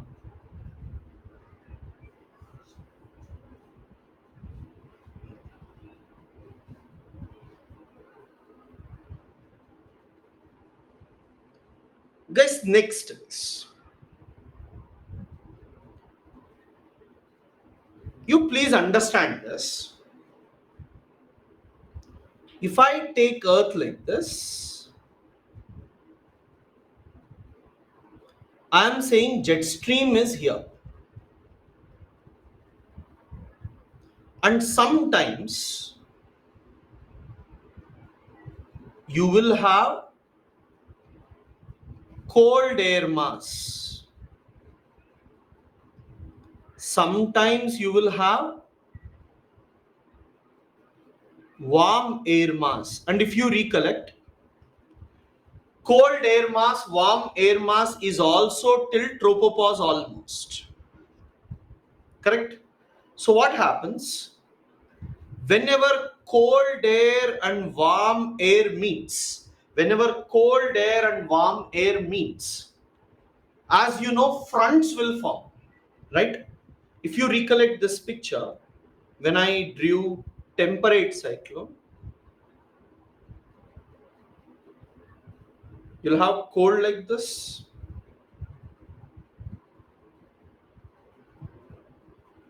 you'll have warm like this. Now, if you have a jet stream in between, the jet stream will also turn like this. Jet streams will not be straight. Jet streams will also meander. Okay. And you see, what all will push them? Air masses, fronts, cyclones will push jet streams, and jet streams are not straight, but they meander. Guys, the meaning of meandering is this, guys. Those people who do not know the meaning of meandering, you see, meandering is this.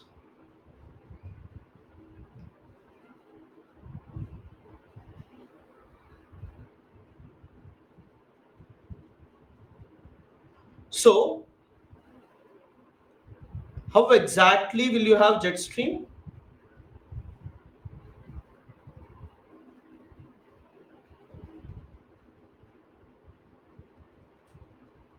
Jet stream will not be straight,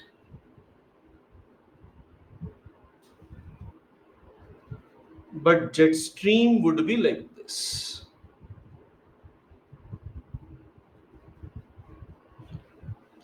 Yes, as you are aware, air masses will be more near the fronts polar front jet stream will meander more. Okay, fronts and all are more near this. So polar front jet stream meanders more. Subtropical westerly jet stream meanders less. Please understand here, near polar front, what will be there? You will have you'll have warm air and you will have cold air. But when it comes to this, here also warm air, here also warm air. So normally subtropical westerly jet stream is not pushed more, but polar front jet stream is pushed more.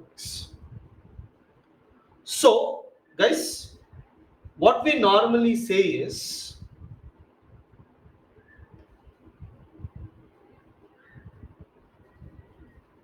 meandering jet streams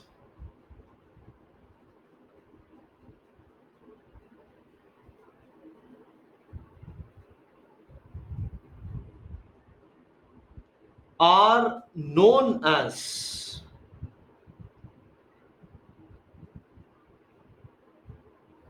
Rossby waves.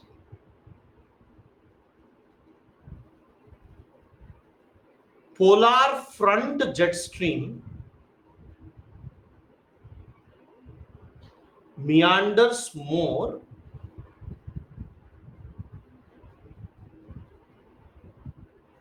compared to subtropical westerly jet stream. Polar front jet stream meanders more compared to subtropical westerly jet stream.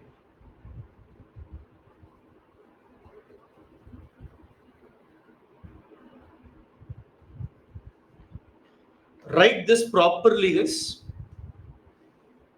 Very, very important.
Okay.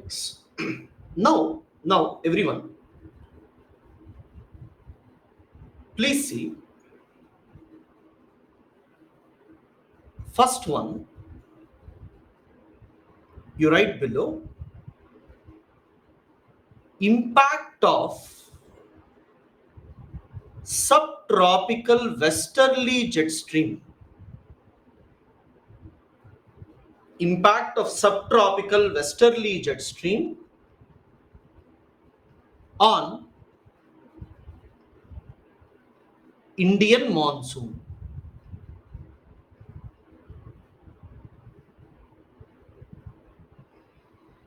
Okay.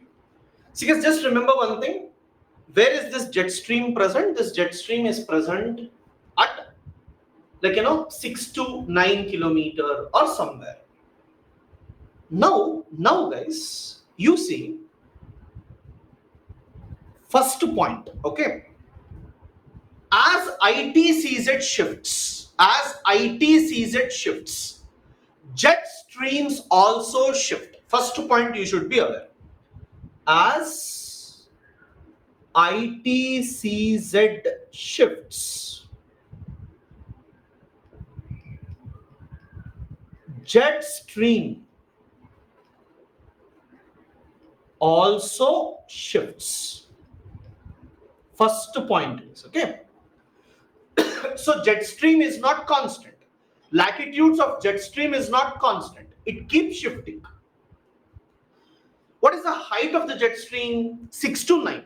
Okay. Himalayas height is what? 8.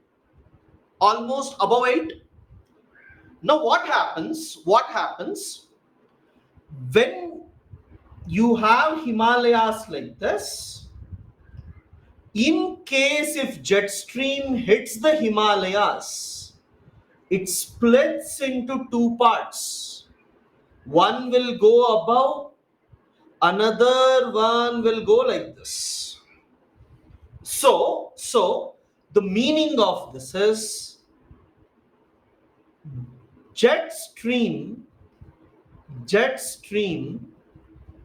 may split, may join, and may meander. Anything can happen with the jet streams.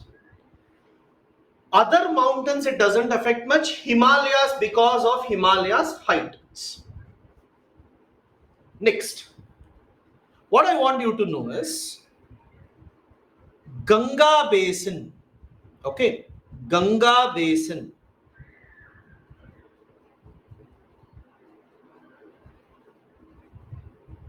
doesn't have mountains. Please understand, everyone. Ganga Basin doesn't have mountains. Punjab, Haryana, Delhi, Uttar Pradesh, Bihar, West Bengal, Assam Valley, everywhere in the plain, only sand is there. No mountain is there. Remember, if something doesn't have mountains, then they will not have orographic rainfall. No mountains, no orographic rainfall. And which is the only rainfall available? Only they should have convectional rainfall. Convectional rainfall. Everyone? Ganga Basin doesn't have mountains. As they doesn't have mountains, you will have no orographic rainfall. So what is the only rainfall that can happen? Convectional rainfall. Now, as you are aware, Ganga Basin is filled with clouds by Bay of Bengal branch. Yesterday we saw from Assam till Uttar Pradesh. From Assam till Uttar Pradesh, everywhere clouds is there. Okay? And above the clouds, let me assume, subtropical westerly jet stream is there. Okay? Above the clouds, I'll write, this is Earth's surface. This is your tropopause. These are clouds. Clouds are there. And you have subtropical westerly jet stream. Okay. Guys, Ganga Basin, if it has to get rainfall, what should happen? Air should rise. Okay, air should rise. Rising air means like this. Now you see,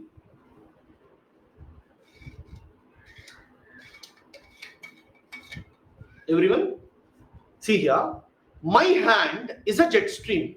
Okay, my hand is a jet stream. I have air below. Okay, convection means what? Air has to rise. Only if air rises, you will get rainfall.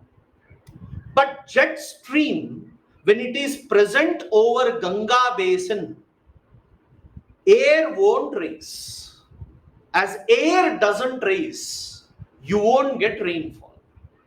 So till jet streams are present over Ganga basin, you will not get rainfall. Why are you not getting rainfall? Because the jet streams doesn't allow air to rise.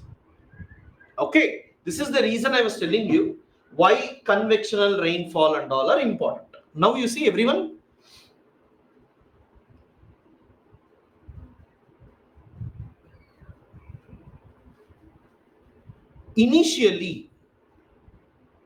Initially, subtropical westerly jet stream is present over Ganga basin.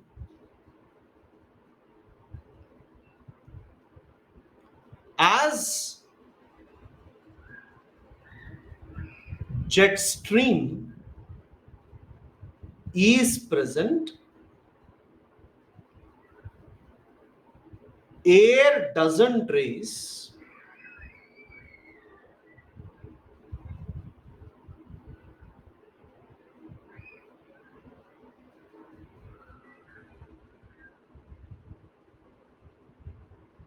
air doesn't rise, and we do not receive rainfall.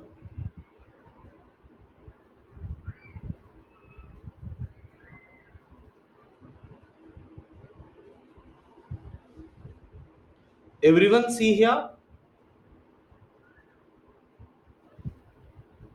you will have Himalayas, you will have Ganga basin,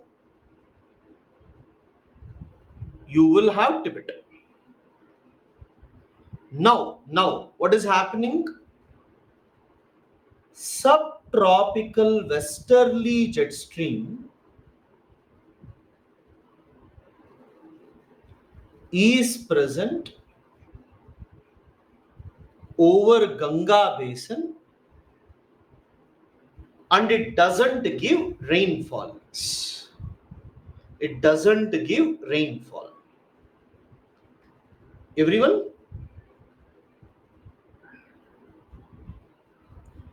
Please write this.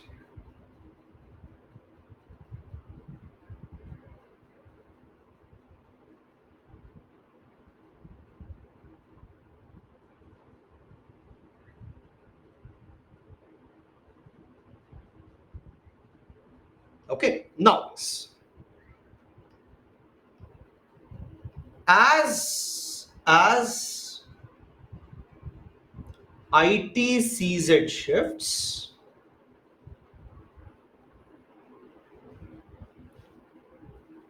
jet stream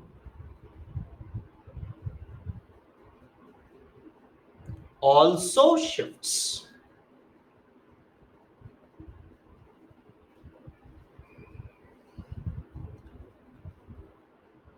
Subtropical westerly jet stream hits Himalayas and split into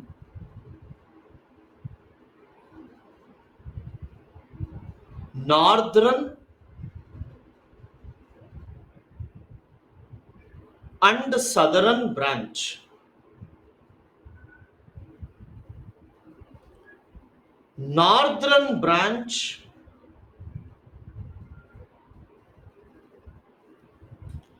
will be above Tibetan Plateau and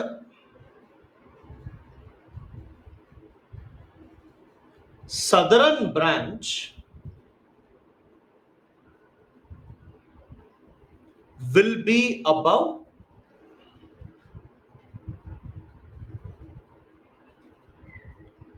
Ganga basin. Guys, remember When southern branch is above Ganga basin, until and unless jet stream is above Ganga basin, India will not receive rainfall. As I told you, what is happening here? It is splitting into twos. This is your subtropical westerly jet stream. This is your southern branch. This is your northern branch.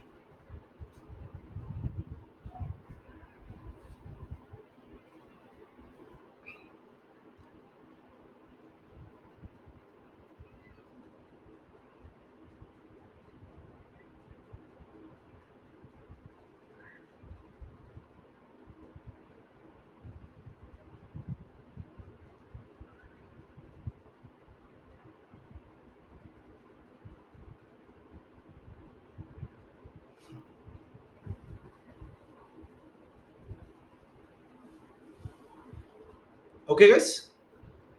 Next is, please see here,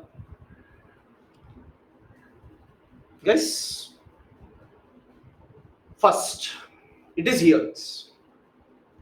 Then what happened? My hand is jet stream. Okay, I'm Himalayas. So jet stream hits me. One branch will be above Ganga basin. Another branch will be above, behind. Now, when one branch is still there, air is rising. Air is trying to rise. Air is trying to rise. My hand is constant. Air is rising. Now, when ITCZ shifts further, okay, when ITCZ shifts further, the southern branch goes back. Okay, you see, the branch which is present over Ganga basin goes back. The moment the branch goes back, this will rise. Okay, you see, it was waiting to rise. The moment it goes back, this will rise. As it raises, all of a sudden, clouds were there, but you didn't have rainfall. But as the air rises all of a sudden, there will be sudden onset of monsoon. I repeat, sudden onset of monsoon, called as burst of monsoons. You see, I'll show you what is going to happen here.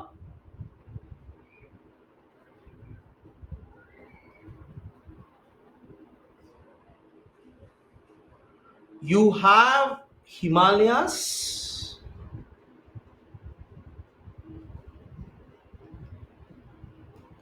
you have Ganga basin, you have Tibetan plateau.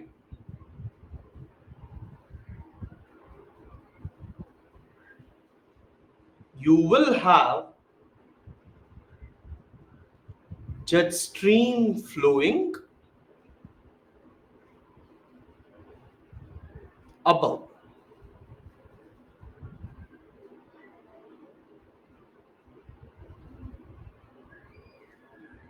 So as jet stream is not there above Ganga basin, there will be sudden onset of monsoons called as burst of monsoon. You see, as ITCZ shifts further,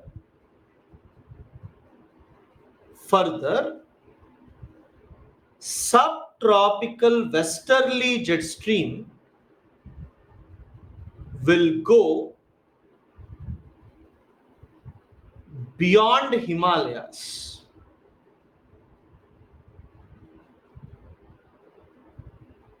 And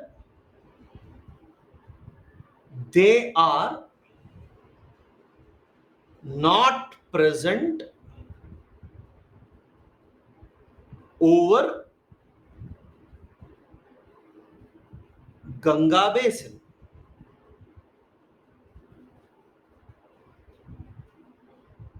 So there will be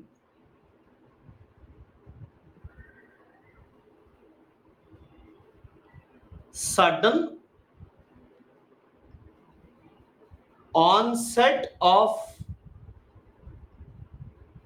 monsoons called as burst of monsoons.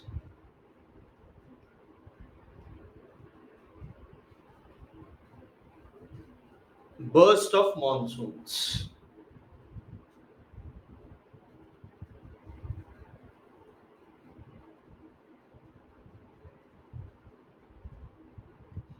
Next, everyone remember another aspect. What is it?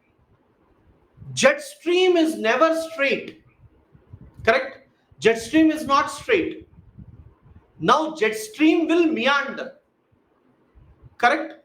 So when jet stream meanders, sometimes it may again reappear. Sometimes it may again reappear. You see what was happening? Here air was rising, jet stream was behind. Sometimes they may again come back. When they again come back, air cannot rise again.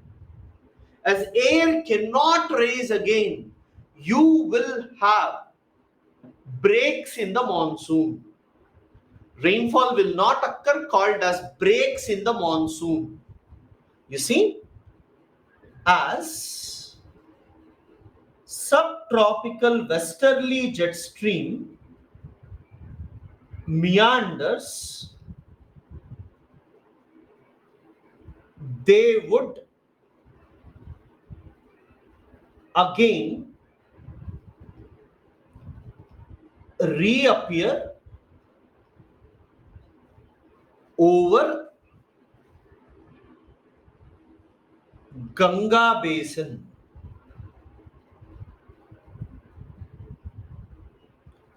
As they reappear, there won't be rainfall.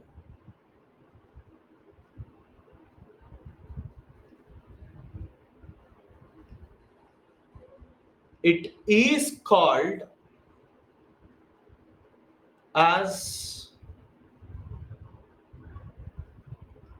breaks in the monsoon.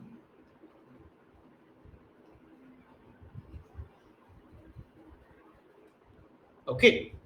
See guys,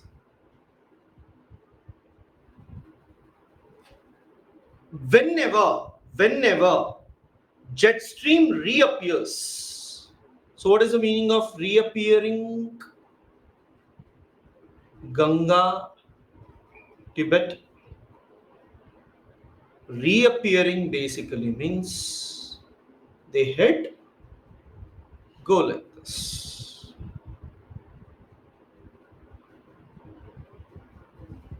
Again, southern branch reappears. Okay. Yes, please understand this basic concept. When jet stream is present over Ganga basin, less rainfall. When jet stream is present on Tibet, beyond Himalayas, more rainfall. Okay. Let us say jet stream quickly went back. Okay, jet stream quickly went back. Burst of monsoon will be quicker. Correct? Jet stream went back quickly, more rainfall. Jet stream went back late, less rainfall. Less breaks in the monsoon. I repeat, less breaks in the monsoon. More rainfall. More breaks in the monsoon, less rainfall. So if you're done with this, what we should write? Note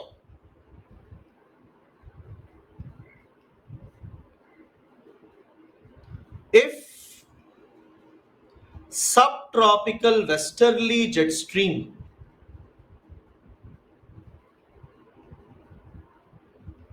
withdraws from Ganga basin quickly, it would lead to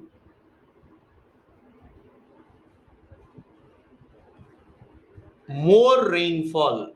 Guys, that's it, right? If it goes back quickly, more rainfall will be there. India may get floods. If subtropical westerly jet stream withdraws from Ganga basin slowly,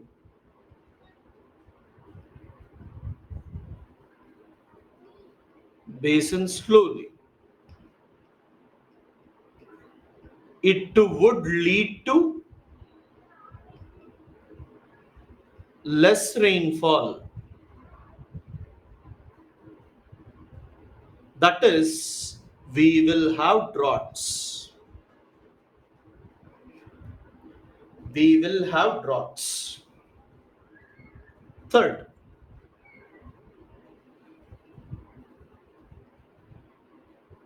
if there are less breaks in the monsoon,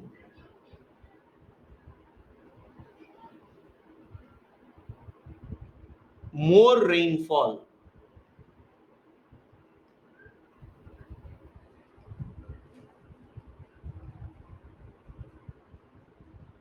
If there are more breaks in the monsoon,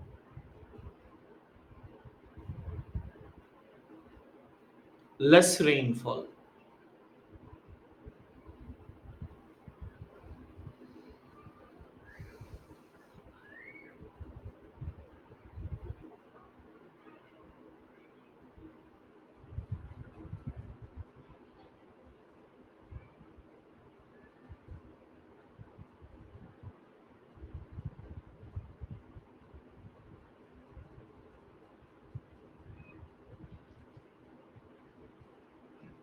Southern branch reappears because of meandering, Aditya.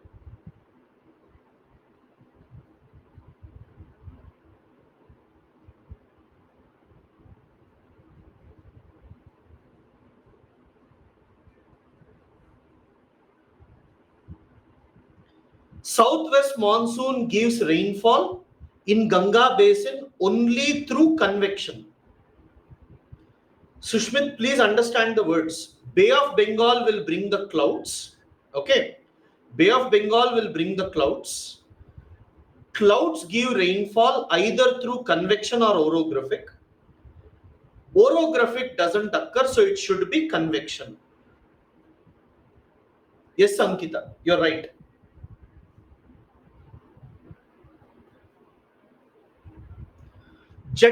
If jet stream is there above the cloud, you will not get rainfall. Patan, you're right.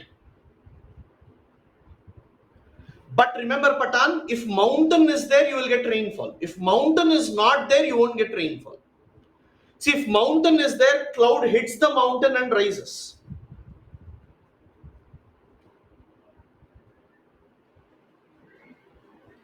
Yeah, guys, it's done for the day.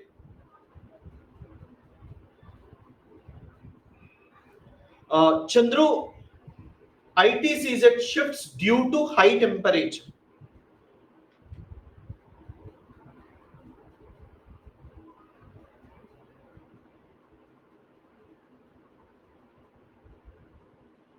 Thank you, guys. Thank you.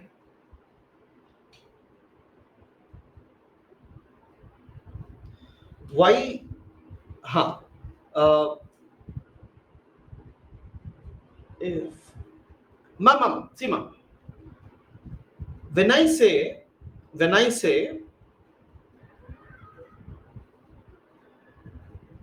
northwest trade winds first hit Punjab, you see, ma'am, first ITCZ will be here. Here you will have northeast trade winds. Okay. So when ITCZ shifts, So where is ITCZ shifting? ITCZ is shifting here. So when ITCZ shifts, northeast trade winds hits Punjab. So ITCZ is shifting from north to south. Northeast trade winds will blow from north to south. Southwest trade winds blow from south to north. Where south subtropical westerly jet stream is there. No, Anil, that's what I told. You see, wherever subtropical jet stream is there, air doesn't rise, so no rainfall. Yes, Ankita, you can say that.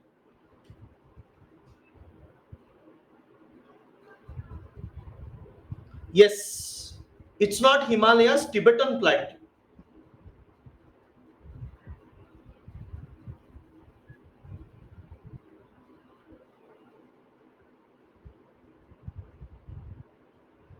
No, Vinod. Only India's, if you can see, that's more than enough.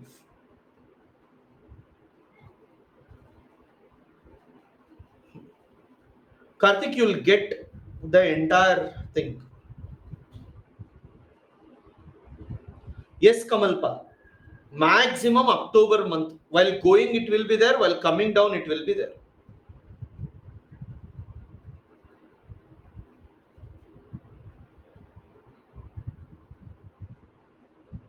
Okay. Thank you all. We'll meet on Monday.